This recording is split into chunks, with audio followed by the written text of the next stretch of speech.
ಎಲ್ಲರಿಗೂ ವಂದನೆಗಳು. ಆ,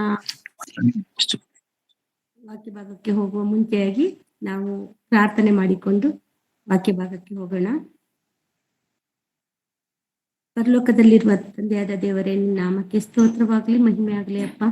ಅಪ್ಪ ತಂದೆಯೇ, ಈ ಮುಂಜಾನೆಯ ಸಮಯದಲ್ಲಿ ಕರ್ತನೆ ನಮಗೆ ಜೀವಂತರ ಪಟ್ಟಿಯಲ್ಲಿ ಕೊಟ್ಟು ಇನ್ನೊಂದು ದಿನವನ್ನು ನೋಡುವಂತ ಸೌಭಾಗ್ಯ ಕೊಟ್ಟಿದ್ದೀರಾ ಕರ್ತನೆ. ನಿನ್ನ ಮಾತುಗಳನ್ನು ತಿಳಿದುಕೊಂಡು ಇನ್ನಷ್ಟು ನಮ್ಮಲ್ಲಿ ಬದಲಾವಣೆಯನ್ನು ತಂದುಕೊಂಡು ನಿನಗೆ ಮೆಚ್ಚುಗೆಯಾಗಿ ಬದುಕುವಂತ ಒಂದು ಅವಕಾಶವನ್ನು ಮಾಡಿಕೊಟ್ಟಿದ್ದಕ್ಕಾಗಿ ಸ್ತೋತ್ರಗಳು ತಂದೆ. ಅಪ್ಪ ತಂದೆಯೇ, ಈ ಮುಂಜಾನೆಯ ಸಮಯದಲ್ಲಿ ಕರ್ತನೆ ಪ್ರತಿನಿತ್ಯವೂ ಇಷ್ಟು ಚಳಿಯಲ್ಲಿಯೂ ಕರ್ತನೆ ನಿನ್ನನ್ನು ಹುಡುಕಲು ಆತುರದಿಂದ ಕಾದು ಬಂದಿರುವ ನಿನ್ನ ಮಕ್ಕಳನ್ನು ನಿನ್ನ ಹಸ್ತಕ್ಕೆ ಒಪ್ಪಿಸಿಕೊಡುತ್ತಿದ್ದೇನಪ್ಪ. ಹೌದು ಸ್ವಾಮಿ, ನಿನ್ನ ಮಾತುಗಳನ್ನು ಕೇಳುವುದರಲ್ಲಿಯೂ ನಿನ್ನ ವಾಕ್ಯಗಳಂತೆ ಜೀವಿಸಲು ಪ್ರಯತ್ನಿಸುವುದರಲ್ಲಿಯೂ ಅಪ್ಪ ಎಲ್ಲರೂ ಸಫಲರಾಗುವಂತೆ ಕೃಪೆ ಕೊಡುತ್ತೇನೆ. ಅಪ್ಪ ತಂದೆಯೇ, ವಿಶೇಷವಾಗಿ ಈ ಮುಂಜಾನೆಯ ಸಮಯದಲ್ಲಿ ಕರ್ತನೆ ಪ್ರತಿನಿತ್ಯವೂ ನಮ್ಮನ್ನು ನಡೆಸಿಕೊಂಡು ಬರ್ತಾ ಇರುವುದಕ್ಕಾಗಿ ಸ್ತೋತ್ರ ತಂದೆ. ಅಪ್ಪ ತಂದೆಯೇ, ಅದೇ ರೀತಿಯಾಗಿ ಕರ್ತನೆ ವಿಶೇಷವಾಗಿ ಕರ್ತನೆ ಅಪ್ಪ ಇವತ್ತು ಕೆರೆ ಗ್ರಾಮದಲ್ಲಿ 2 ದಿನದ ಕೂಟವನ್ನು ಆಯೋಜಿಸಿಕೊಂಡಿದ್ದಾರಪ್ಪ. ಅದಕ್ಕಾಗಿ ದೇವಸೇವಕರು ಪ್ರಯಾಣದಲ್ಲಿದ್ದಾರೆ. ಅವರ ಜೊತೆಯಲ್ಲಿದ್ದು ಅದು ಕಾಪಾಡು ಮತ್ತು ಒಳ್ಳೆ ರೀತಿಯಿಂದ ಕೂಟ ನಡೆಯುವಂತೆ ಕೃಪೆಯನ್ನು ಕರುಣಿಸು ಕರ್ತನೆ. ಅದೇ ರೀತಿಯಾಗಿ ನಿಖರ ಬದಲಿನಲ್ಲಿ ಸಹ ಈ ದಿನ ಕೂಟವನ್ನು ಏರ್ಪಡಿಸಿಕೊಂಡಿದ್ದಾರೆ. ಅದಕ್ಕೂ ಸಹ ಇಮ್ಮಾನುಯಲ್ ರಾಮಣ್ಣನವರು ಕೆರೆ ಗ್ರಾಮಕ್ಕೂ ಇಮ್ಮಾನುಯಲ್ ಅಣ್ಣನವರು ನಿಖರ ಬದಿಗೂ ಹೋಗುವಾಗ ದೇವಸೇವಕರ ಜೊತೆಯಲ್ಲಿದ್ದು ಕಾಪಾಡು ಮತ್ತು ಒಳ್ಳೆ ರೀತಿಯಿಂದ ಅವರ ಜೊತೆಯಲ್ಲಿದ್ದು ಉತ್ತಮವಾದ ಸುವಾರ್ತೆಯನ್ನು ಸಾರಿ ಅನೇಕರನ್ನು ರಕ್ಷಿಸಲು ಕೃಪೆಯನ್ನು ಕಾಣಿಸು ಕರ್ತನೆ. ಅದೇ ರೀತಿ ಹಾಗೆ ಅಪ್ಪ ತಂದೆ, ಈ ಮುಂಜಾನೆಯ ಸಮಯದಲ್ಲಿ ನಾವು ವಾಕ್ಯ ಸಂದೇಶವನ್ನು ಕೊಡುವಾಗ ಕರ್ತನೆ ಅಪ್ಪ, ನನ್ನ ಬಾಯಲ್ಲಿ ನೀವೇ ಬಾಯಾಗಿದ್ದು ಪವಿತ್ರಾತ್ಮನ ಸಹಾಯದಿಂದ ನಡೆಸಬೇಕೆಂದು, ಅದೇ ರೀತಿಯಾಗಿ ನಿನ್ನ ಕೇಳುವಂತ ನಿನ್ನ ಮಕ್ಕಳಿಗೆ ಕರ್ತನು ಅದನ್ನು ಅರ್ಥ ಮಾಡಿಕೊಳ್ಳಲು ಬೇಕಾದ ವಿವೇಕ ಜ್ಞಾನ ಮತ್ತು ಸಾತ್ವಿಕ ಮನಸ್ಸನ್ನು ಕೊಟ್ಟು ಆದ್ರಿಂದ ಅಂತ್ಯದವರೆಗೂ ನೀವೇ ಜೊತೆಯಾಗಿದ್ದು ನಡೆಸಬೇಕೆಂದು ಯೇಸು ಕ್ರಿಸ್ತರ ಮುದ್ದಾದ ನಾಮದಲ್ಲಿ ಬೇಡಿ ಬಂದಿರುವೆ ನನ್ನ ಪ್ರೀತಿಯುಳ್ಳ ತಂದೆಯೇ, ಆಮೇನ್. ಎಲ್ಲರಿಗೂ ಮತ್ತೊಮ್ಮೆ ಯೇಸು ಕ್ರಿಸ್ತರ ನಾಮದಲ್ಲಿ ವಂದನೆಗಳು ಪ್ರಿಯರೇ. ಅದೇ ರೀತಿ ಈಗ ನಾವು ವಾಕ್ಯ ಭಾಗಕ್ಕೆ ಹೋಗೋಣ. ಈ ದಿನ ನಾವು ಕ್ರಿಸ್ಮಸ್ ಹತ್ತಿರದಲ್ಲಿರುವುದರಿಂದ ಕ್ರಿಸ್ಮಸ್ಗೆ ಸಂಬಂಧಪಟ್ಟ ಹಾಗೆ ಮಾತಾಡ್ಲಿಕ್ಕೆ ನಾನು ಇಷ್ಟಪಡ್ತಾ ಇದ್ದೀನಿ. ಕ್ರಿಸ್ಮಸ್ ಹಬ್ಬದ ಸತ್ಯ ಅಸತ್ಯತೆ ಬಗ್ಗೆದಲ್ಲಿ ನಾನು ಇವತ್ತು ಮಾತಾಡ್ಲಿಕ್ಕೆ ಇಷ್ಟಪಡ್ತೀನಿ. ಇನ್ನೊಂದ್ಸಲ ಟೈಟಲ್ ಹೇಳ್ತೀನಿ, ಕ್ರಿಸ್ಮಸ್ ಹಬ್ಬದ ಸತ್ಯ ಅಸತ್ಯತೆ. ಅಂದ್ರೆ ಕ್ರಿಸ್ಮಸ್ನ ಸತ್ಯ ಮತ್ತು ಅಸತ್ಯಗಳನ್ನು ನಾವು ಇವತ್ತು ಸ್ವಲ್ಪ ಹೊತ್ತು ಆಲೋಚನೆ ಮಾಡೋಣ. ಯಾಕಂತ ಹೇಳಿದ್ರೆ ಕ್ರಿಸ್ಮಸ್ ಸಂದರ್ಭದಲ್ಲಿದ್ದೇವೆ. ಇದು ಸಡಗರ ತರುವಂತ ಹಬ್ಬ, ನಿಜ. ಇಡೀ ಪ್ರಪಂಚದಾದ್ಯಂತ ಆಚರಿಸುವಂತ ಹಬ್ಬ. ಯಾವ್ದಾದ್ರೂ ಹಬ್ಬಗಳಲ್ಲಿ ವಿಶೇಷವಾಗಿ ಕ್ರಿಸ್ಮಸ್ ಮತ್ತು ನ್ಯೂ ಇಯರ್ ಇಡೀ ಪ್ರಪಂಚದಲ್ಲಿ ಎಲ್ಲೂ ತಾರತಮ್ಯ ಇಲ್ಲದೆ ಎಲ್ಲಾ ಕಡೆಯನ್ನು ಆಚರಿಸುವಂತಹ ಹಬ್ಬ ಅಂದ್ರೆ ಕ್ರಿಸ್ಮಸ್ ಮತ್ತು ನ್ಯೂ ಇಯರ್. ಯಾವುದೇ ಜಾತಿ ಮತ ಧರ್ಮ ಅಂದೆ ಎಲ್ಲರೂ ಒಗ್ಗಟ್ಟಿಂದ ಮಾಡುವಂತ ಹಬ್ಬ. ನಾವು ನೋಡ್ತೀವಿ ಅನೇಕ ಅಂಗಡಿ ಮುಗ್ಗಟ್ಟುಗಳಲ್ಲಿ ಅವರು ಕ್ರಿಶ್ಚಿಯನ್ ಆಗಿರಲ್ಲ, ಆದ್ರೂ ಅಲ್ಲಿ ಒಂದು ಸಡಗರ ಇರುತ್ತೆ. ಅದೇ ರೀತಿಯಾಗಿ ನ್ಯೂ ಇಯರ್ ಅಲ್ಲಿ ಅದು ಬರೀ ಕ್ರಿಶ್ಚಿಯನರಿಗೆ ಸಂಬಂಧಪಟ್ಟಿದ್ದಲ್ಲ, ಇಡೀ ಲೋಕಕ್ಕೂ ಸಂಬಂಧಪಟ್ಟಿದ್ದು.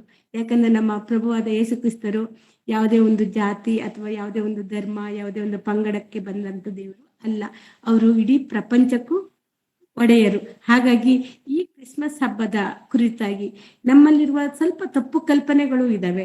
ಮತ್ತು ನಾವು ಸರಿಯಾದ ರೀತಿಯಲ್ಲಿ ಕ್ರಿಸ್ಮಸ್ ಅನ್ನು ಹೇಗೆ ಆಚರಿಸ್ಬೇಕು ಅನ್ನುವಂತ ಒಂದು ಸಣ್ಣ ಮಾಹಿತಿ ಎಲ್ಲರೂ ಮಾತಾಡ್ತಿರ್ತಾರೆ. ಈಗ ಸಂದರ್ಭ ಬಂದಕ್ಕೆ ಕ್ರಿಸ್ಮಸ್ ಬಗ್ಗೆ ಸ್ವಲ್ಪ ಮಾತಾಡ್ಲಿಕ್ಕೆ ಇಷ್ಟಪಡ್ತಾ ಇದ್ದೀನಿ ಪ್ರಿಯರೇ. ಓಕೆ, ಈ ಕ್ರಿಸ್ಮಸ್ ಹಬ್ಬ ಅಂತ ಬಂದಾಗ ನಮಗೆ ಆಲೋಚನೆ ಬರೋದಂತ ಹೇಳ್ರಿ, ಇದು ಎಲ್ಲರೂ ಬೈಬಲ್ ಅಲ್ಲಿ ಕ್ರಿಸ್ಮಸ್ ಹಬ್ಬದ ಬಗ್ಗೆ ಬರ್ದಿದ್ಯಾರ? ಕ್ರಿಸ್ಮಸ್ ಹಬ್ಬ ಅನ್ನುವಂತ ಒಂದೇ ಒಂದು ಪದನೂ ಸಹ ಬೈಬಲ್ ನಲ್ಲಿ ಎಷ್ಟು ಸರಿ ಓದಿದ್ರು ನಿಮಗೆ ಸಿಗ್ಲಿಕ್ಕೆ ಚಾನ್ಸೇ ಇಲ್ಲ.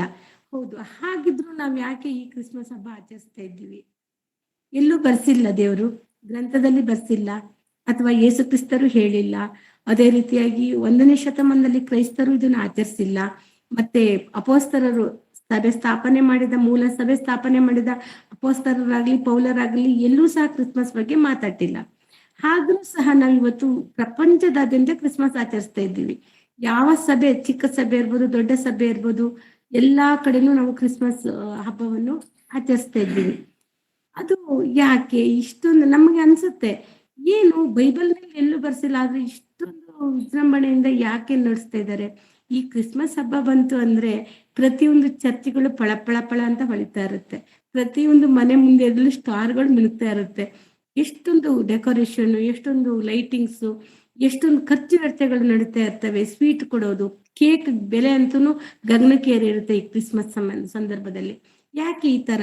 ಇದೆಲ್ಲ ಎಲ್ಲಾದ್ರೂ ಬರ್ಸಿದಾರ ಬೈಬಲ್ನಲ್ಲಿ ಅಂದ್ರೆ ಖಂಡಿತವಾಗಿ ಬೈಬಲ್ನಲ್ಲಿ ಎಲ್ಲೂ ಬರ್ಸಿಲ್ಲ.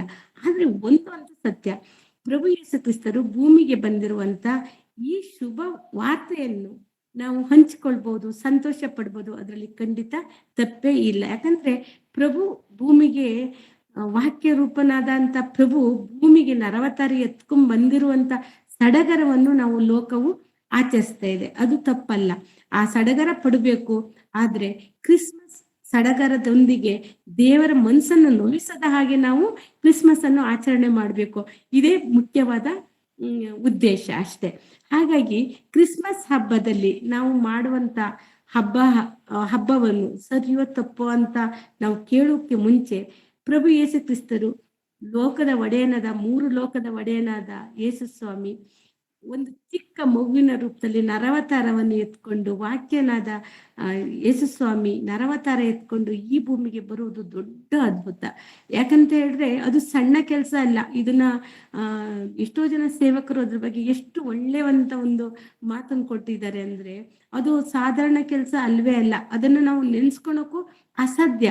ಅಷ್ಟು ದೊಡ್ಡ ದೇವರು ಒಂದು ತಾಯಿಯ ಗರ್ಭದಲ್ಲಿ ಒಂದು ಚಿಕ್ಕ ಮಗುವಿನ ರೂಪದಲ್ಲಿ, ಸಾಮಾನ್ಯ ಮನುಷ್ಯನ ರೂಪದಲ್ಲಿ ನಿಮ್ಮ ಹಾಗೆ ಒಂದು ನರವತಾರ ಎತ್ಕೊಂಡ್ ಬಂದಿರುವುದು ಪ್ರಪಂಚಕ್ಕೆ ತುಂಬಾ ಸಂತೋಷಕರವಾದ ಒಂದು ಅದ್ಭುತವಾದ ವಿಷಯನೇ. ಈ ಶುಭ ವರ್ತಮಾನವನ್ನು ನಾವು ಸಡಗರ ಪಡೋದ್ರಲ್ಲಿ ತಪ್ಪಿಲ್ಲ. ಆದ್ರೆ ಆಚರಣೆಗಳಿಂದ ದೇವರ ಮನಸ್ಸುಗಳನ್ನ ನಾವು ನೋಯಿಸದ ಹಾಗೆ ಈ ಹಬ್ಬವನ್ನು ಆಚರಿಸ್ಬೇಕು ಅಂತೇಳಿ ಕ್ರಿಸ್ಮಸ್ ಪ್ರಯುಕ್ತವಾಗಿ ಎಲ್ಲರಲ್ಲೂ ರಿಕ್ವೆಸ್ಟ್ ಮಾಡ್ತಾ, ಇದಕ್ಕೆ ಸಂಬಂಧಪಟ್ಟಂತೆ ಈ ಲೋಕ ಎಲ್ಲ ಸಂತೋಷ ಪಡುತ್ತೆ ಅಂತ ನಾವು ಹೇಳ್ತಿದ್ದೀವಲ್ಲ, ಈ ಲೋಕವಲ್ಲಿ ಯಾತಕ್ಕಾಗಿ ಸಂತೋಷ ಪಡುತ್ತೆ ಅಂದ್ರೆ ಒಂದು ವಾಕ್ಯ ನೋಡ್ಕೊಂಡು ನಾವು ಮುಂದೋಗೋಣ. ಲೂಕನ ಬರೆದ ಸುವಾರ್ತೆ 2ನೇ ಅಧ್ಯಾಯ 10 ಮತ್ತು 11. ಲೂಕನ ಬರೆದ ಸುವಾರ್ತೆ 2ನೇ ಅಧ್ಯಾಯ 10ನೇ ವಾಕ್ಯ ಮತ್ತು 11ನೇ ವಾಕ್ಯವನ್ನು ನೋಡೋಣ. ಮೀನಾಕ್ಷಿ ಸಿಸ್ಟರ್ ಇದ್ದೀರಾ? ಹಾ ಅಮ್ಮ. ಹಾ 10-11 ಅಮ್ಮ. ಹಾ ಎರಡನೇ ಲೂಕ 2ನೇ ಅಧ್ಯಾಯ 10 ಮತ್ತು 11ನೇ ವಾಕ್ಯ. ಓಕೆ. ಹೆದರಬೇಡಿರಿ, ಕೇಳಿರಿ, ಜನರಿಗೆಲ್ಲ ಮಹಾ ಸಂತೋಷವನ್ನುಂಟು ಮಾಡುವ ಶುಭ ಸಮಾಚಾರವನ್ನು ನಿಮಗೆ ತಿಳಿಸುತ್ತೇನೆ. ಅದೇನೆಂದರೆ, ಇವತ್ತು ನಿಮಗೋಸ್ಕರ ದಾವೀದನೂರಲ್ಲಿ ಒಬ್ಬ ರಕ್ಷಕನು ಹುಟ್ಟಿದ್ದಾನೆ. ಆತನು ಕರ್ತನಾಗಿರುವ ಕ್ರಿಸ್ತನೇ. Okay, thank you sister. ಇಲ್ಲಿ ನಮ್ಗೆ ಗೊತ್ತು, ಆ ದೂತನು ಅವರಿಗೆ, ಯಾರಿಗೆ? ಕುರಿಕಾಯವರಿಗೆ ಬಂದು ಹೇಳಿರುವಂತ ಒಂದು ಮಾತು. ದೂತನು ಏನಂತ ಹೇಳ್ತಾರೆ? ಹೆದರಬೇಡಿರಿ, ಕೇಳಿರಿ, ಜನರಿಗೆಲ್ಲ ಮಹಾ ಸಂತೋಷವನ್ನು ಉಂಟು ಮಾಡುವ ಶುಭ ಸಮಾಚಾರವನ್ನು ನಿಮಗೆ ತಿಳಿಸುತ್ತೇನೆ. ಅದೇನೆಂದರೆ, ಇವತ್ತು ನಿಮಗೋಸ್ಕರ ದಾವೀದನೂರಿನಲ್ಲಿ ಒಬ್ಬ ರಕ್ಷಕನು ಹುಟ್ಟಿದ್ದಾನೆ. ಜನರೆಲ್ಲರಿಗೂ ಶುಭ ಸಮಾಚಾರ ಯಾವುದು ಅಂದ್ರೆ, ದಾವೀದನೂರಿನಲ್ಲಿ ಈ ಸಮಯದಲ್ಲಿ ಒಬ್ಬ ರಕ್ಷಕನು ಹುಟ್ಟಿದ್ದಾನೆ. ಈ ಶುಭ ಸಮಾಚಾರವನ್ನು ನಾವು ಕ್ರಿಸ್ಮಸ್ ಹಬ್ಬವನ್ನಾಗಿ ಬದಲಾವಣೆ ಮಾಡಿಕೊಂಡು ಆಚರಿಸ್ತಾ ಇದ್ದೀವಿ. ಇದು ತಪ್ಪಲ್ಲ. ಯಾಕಂದ್ರೆ ಒಬ್ಬ ದೇವಾದಿ ದೇವನು ಭೂಮಿಯಲ್ಲಿ ನರವತಾರ ಬಂದಿರುವುದು ಅಂದ್ರೆ ನಮಗೆ ಅದು ಶುಭ ಸಮಾಚಾರ. ಈ ಶುಭ ಸಮಾಚಾರಕ್ಕೆ ನಾವು ಸಂತೋಷವನ್ನು ವ್ಯಕ್ತಪಡಿಸುವುದು ತಪ್ಪಲ್ಲ. ಆದರೆ ಅದು ಖಂಡಿತವಾಗಿ ಆಚರಿಸಲೇಬೇಕು ಅನ್ನುವಂತ ಕಡ್ಡಾಯವಾದ ನಿಯಮವಾಗ್ಲಿ ಬೈಬಲ್ನಲ್ಲಿ ಎಲ್ಲೂ ಇಲ್ಲ. ಆದ್ರೆ ಇದನ್ನು ಮಾತ್ರ ಆಚರಿಸಬಹುದು, ಆದ್ರೆ ನಾವು ಸ್ಮರಿಸಬಹುದು. ಯೇಸು ಸ್ವಾಮಿಯು ಭೂಮಿಗೆ ಬಂದಿರುವಂತ ಸಂತೋಷವನ್ನು ನಾವು ಹಂಚಿಕೊಳ್ಳುವುದಕ್ಕಾಗಿ ಈ ಸಮಯವನ್ನು ನಾವು ಸ್ಮರಿಸುವ ಸಮಯವಾಗಿ ನಾವು ಆನಂದ ಪಡಬಹುದು. ಆದ್ರೆ ಇನ್ನೂ ಆನಂದ ಪಡಕ್ಕೆ ತುಂಬಾ ಕಾರಣಗಳಿದೆ. ಎಷ್ಟು ಅದನ್ನೊಂದು ಹೇಳಿದ್ದು. ಯಾಕಂದ್ರೆ 4ನೇ ಶತಮಾನದವರೆಗೂ ಈ ಕ್ರಿಸ್ಮಸ್ ಅನ್ನುವಂಥದ್ದು ಎಲ್ಲಿಯೂ ಆಚರಣೆ ನಡೆದಿರ್ಲಿಲ್ಲ. ಸುಮಾರು 300 ವರ್ಷ 1ನೇ ಶತಮಾನದಿಂದ 300 ವರ್ಷ ಎಲ್ಲೂ ಸಹ ಈ ಆಚರಣೆಯನ್ನು ಮಾಡಿರ್ಲಿಲ್ಲ. ಅಪೋಸ್ತಲರಾಗಿರ್ಲಿ ಅಥವಾ ಕ್ರೈಸ್ತರಾಗಿರ್ಲಿ ಅಥವಾ ಯೇಸು ಸ್ವಾಮಿ ಆಗಿರ್ಲಿ ಈ ಆಚರಣೆಯನ್ನು ಮಾಡ್ಬೇಕು ಅಂತ ಎಲ್ಲೂ ಬೋಧಿಸೂ ಇರ್ಲಿಲ್ಲ, ಮತ್ತೆ ಆಚರಿಸಿನೂ ಇರ್ಲಿಲ್ಲ. ಆದ್ರೆ ಅದು ಬರ್ತಾ ಕಾಲಕ್ರಮೇಣವಾಗಿ ಅದು ಆಚರಣೆಗೆ ಹೇಗ್ ಬಂತು ಅಂತ ಸ್ವಲ್ಪ ಇತಿಹಾಸದ ಕಡೆ ಹೋಗಿ ನಾವು ನೋಡ್ಕೊಳ್ಳೋಣ. ಯಾಕಂದ್ರೆ ಬೈಬಲ್ಲು ಇತಿಹಾಸ ಎಲ್ಲವನ್ನು ನಾವು ಸ್ವಲ್ಪ ಪರೀಕ್ಷಿಸಿ ನೋಡಿ ತಿಳ್ಕೊಳ್ಳೋಣ. ಯಾಕಂದ್ರೆ ಇದ್ರ ಬಗ್ಗೆ ಸಣ್ಣ ಒಂದು ಮಾಹಿತಿಯನ್ನು ನಾನು ಕೊಡ್ಲಿಕ್ಕೆ ಇಷ್ಟಪಡ್ತೀನಿ. 3ನೇ ಶತಮಾನ, ಸುಮಾರು ಕ್ರಿಸ್ತಶಕ 270 275ನೇ ಸಮಯದಲ್ಲಿ, ಕ್ರಿಸ್ತಶಕ 270 ಈ ವರ್ಷದ ಅವಧಿಯಲ್ಲಿ ರೋಮ್ ಸಾಮ್ರಾಜ್ಯವನ್ನು ಆಳ್ತಿದ್ದ ಒಬ್ಬ ರೋಮ್ ಚಕ್ರವರ್ತಿ ಅರಿಲಿಯನ್ ಅಂತ ಹೇಳಿ ಒಬ್ಬ ರೋಮನ್ ಚಕ್ರವರ್ತಿ ಇದ್ದ. ಆತನು ಡಿಸೆಂಬರ್ 25 ಸೂರ್ಯ ದೇವರ ಆರಾಧನೆಗೆ ಜಾರಿಗೆ ತಂದಿದ್ರು. ಯಾರು? ಅರಿಲಿಯನ್ ಅಂತ ಹೇಳಿ ರೋಮ್ ಚಕ್ರವರ್ತಿ ಸುಮಾರು ಕ್ರಿಸ್ತಶಕ 270 ಅವರು ಈ ಸೂರ್ಯ ದೇವರ ಆರಾಧನೆಯನ್ನು ಡಿಸೆಂಬರ್ 25 ಆಚರಣೆಗೆ ಜಾರಿಗೆ ತಂದಿದ್ರು. ಈ ಆಚರಣೆಯನ್ನು ಮಾಡುವಂತ ನಮ್ಮ ರೋಮ್ ಸಾಮ್ರಾಜ್ಯ ಗೊತ್ತು ನಮಗಲ್ವಾ. ರೋಮ್ ಸಾಮ್ರಾಜ್ಯದ ಚಕ್ರವರ್ತಿ ಇದನ್ನ ಹೊರಡಿಸಿರೋದು ಯಾವುದು? ಸೂರ್ಯ ದೇವರ ಆರಾಧನೆಯನ್ನು ಡಿಸೆಂಬರ್ 25 ಹೊರಡಿಸಿದ್ರು. ಅದನ್ನ ಪ್ರಾರಂಭ ಮಾಡಿ ರೋಮ್ ಸಾಮ್ರಾಜ್ಯದಲ್ಲಿ ಡಿಸೆಂಬರ್ 25 ಸನ್ಗಾಡ್ ಅಂದ್ರೆ ಸೂರ್ಯದೇವನ ಹಬ್ಬವನ್ನು ಆಚರಿಸೋದು ಎಲ್ಲರ ಪದ್ಧತಿಯಾಗಿತ್ತು. ಆ ಸಮಯದಲ್ಲಿ ಕ್ರೈಸ್ತವ್ಯವು ಎಲ್ಲ ಕಡೆನೂ ಹರಡ್ತಾ ಇತ್ತು. ಯಾವುದು? ರೋಮ್ 1ನೇ ಶತಮಾನ, 2ನೇ ಶತಮಾನ, 3ನೇ ಶತಮಾನ, ಸಂಪೂರ್ಣವಾಗಿ 3ನೇ ಶತಮಾನದಲ್ಲಿ ಸುಮಾರು ಕಡೆ ಎಲ್ಲ ಕ್ರೈಸ್ತವ್ಯವನ್ನೋದು ಹಬ್ಬತಾ ಇತ್ತು. ರೋಮ್ ಸಾಮ್ರಾಜ್ಯದಲ್ಲಿ ಅದು ಹಬ್ಬತಾ ಇರುವಂತ ಸಂದರ್ಭದಲ್ಲಿ ಒಬ್ರು ಪೋಪು 1ನೇ ಜೂಲಿಯನ್ ಅಂತ ಹೇಳಿ, ಜೂಲಿಯಸ್ ಅಂತ, ಆ ಪೋಪ್ ಅವರು ಕ್ರಿಸ್ತಶಕ 350 ಸುಮಾರಿಗೆ ಡಿಸೆಂಬರ್ 25 ಯೇಸು ಹಬ್ಬ ದಿನಾಚರಣೆಯಾಗಿ ಆಚರಿಸ್ಬೇಕು ಅಂತ ಘೋಷಣೆ ಮಾಡಿದ್ರು. ಯಾರು? 1ನೇ ಜೂಲಿಯಸ್ ಅನ್ನೋರು, ಅವರು ಒಬ್ರು ಪೋಪು ಈ ಕ್ರಿಸ್ತಶಕ 350 ಅವರು ಘೋಷಣೆ ಮಾಡಿದ್ರು. ಎಲ್ಲರೂ ಈ ಡಿಸೆಂಬರ್ 25, ಯಾಕಂತ ಹೇಳಿದ್ರೆ ಅವರು ಆಚರಣೆ ಮಾಡ್ತಾ ಇದ್ದಿದ್ದು ಸೂರ್ಯ ದೇವರನ್ನ ಆ ಕಾಲದಲ್ಲಿ ರೋಮ್ ಸಾಮ್ರಾಜ್ಯದಲ್ಲಿ ಇದ್ದವರೆಲ್ಲ ಆಚರಿಸ್ತಾ ಇದ್ದು ಅಂತ ಒಂದು ನಿಯಮ. ಅದೇ ದಿನವನ್ನು ನಾವು ಯಾಕೆ ರಕ್ಷಕನಾದ ಯೇಸು ಕ್ರಿಸ್ತನ ದಿನಾಚರಣೆಯಾಗಿ ಮಾಡಬಾರ್ದು ಅಂತೇಳಿ ಪೋಪ್ ಅವರು ಹೇಳಿರುವಂತ ಮಾತು. ಪೋಪಿಂದ ಇದನ್ನ ಜಾರಿಗೆ ತರ್ತಾರೆ, ಆಚರಣೆ ಮಾಡ್ಬೇಕಂತ ಘೋಷಣೆ ಮಾಡ್ತಾರೆ. ಅದ್ರ ಉದ್ದೇಶ ಒಂದೇ, ಜನರು ಸೂರ್ಯನನ್ನು ಆರಾಧಿಸುವ ಬದಲು ನಮ್ಮ ನೀತಿಯ ಸೂರ್ಯನಾದ ಯೇಸು ಕ್ರಿಸ್ತನನ್ನು ಆರಾಧನೆ ಮಾಡ್ಬೇಕು ಅನ್ನೋದು ಅವರ ಉದ್ದೇಶ ಆಗಿತ್ತು. ನಾವು ಮಲಕಿ ಗ್ರಂಥದಲ್ಲಿ 4ನೇ ಅಧ್ಯಾಯ 2ನೇ ವಾಕ್ಯವನ್ನು ಒಮ್ಮೆ ನೋಡೋಣ. ಮಲಕಿ 4:2. ಮಲಕಿ ಪತ್ರಿಕೆ 4:2. ನನ್ನ ನಾಮದಲ್ಲಿ ಭಯಭಕ್ತಿ ಇಟ್ಟಿರುವ ನಿಮಗೂ ದೇವರ ಧರ್ಮವೆಂಬ ಸೂರ್ಯನು ಸ್ವಸ್ಥತೆಯನ್ನುಂಟು ಮಾಡುವ ಕಿರಣಗಳುಳ್ಳವನಾಗಿ ಮೂಡುವನು. ಕೊಟ್ಟಿಗೆಯಿಂದ ಬಿಟ್ಟ ಕರುಗಳಂತೆ ನೀವು ಹೊರಟು ಬಂದು ಕುಣಿದಾಡುವಿರಿ, ದುಷ್ಟರನ್ನು ತುಳಿದು ಬಿಡುವಿರಿ. ನಾನು ಕಾರ್ಯ ಸಾಧಿಸುವ ದಿನದಲ್ಲಿ ಅವರು ನಿಮ್ಮ ಅಂಗಾಲುಗಳ ಕೆಳಗೆ ಬೂದಿಯಾಗಿ ಬಿದ್ದಿರುವರು.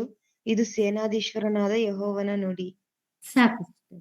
ಇಲ್ಲಿ ನಾವು 4:2 ಓದುವಾಗ ನಮ್ಗೆ ಅರ್ಥ ಆಗುತ್ತೆ. ಇಲ್ಲಿ ನೋಡಿ, ಭಯಭಕ್ತಿ ಇಟ್ಟಿರುವ ನಿಮಗೋ ದೇವರ ಧರ್ಮ ಎಂಬ ಸೂರ್ಯನು ಸ್ವಸ್ಥತೆಯನ್ನು ಉಂಟು ಮಾಡುವ ಕಿರಣಗಳುಳ್ಳವನಾಗಿ ಮೂಡುವನು.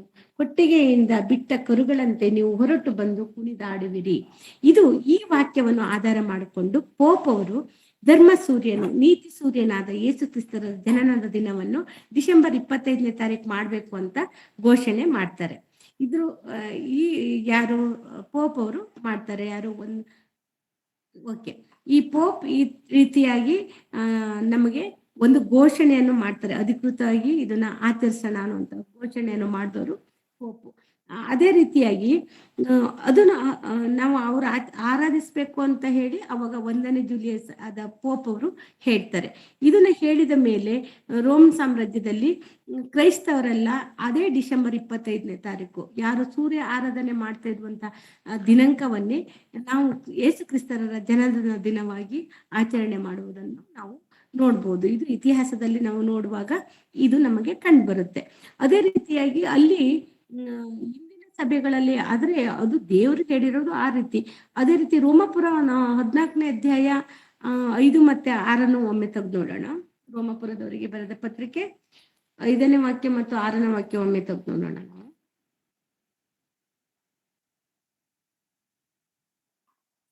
ಐದನೇ ಅಧ್ಯಾಯ ರೋಮ ರೋಮಪುರದವರು 14ನೇ ಅಧ್ಯಾಯ 5 ಮತ್ತು 6ನೇ ವಾಕ್ಯ.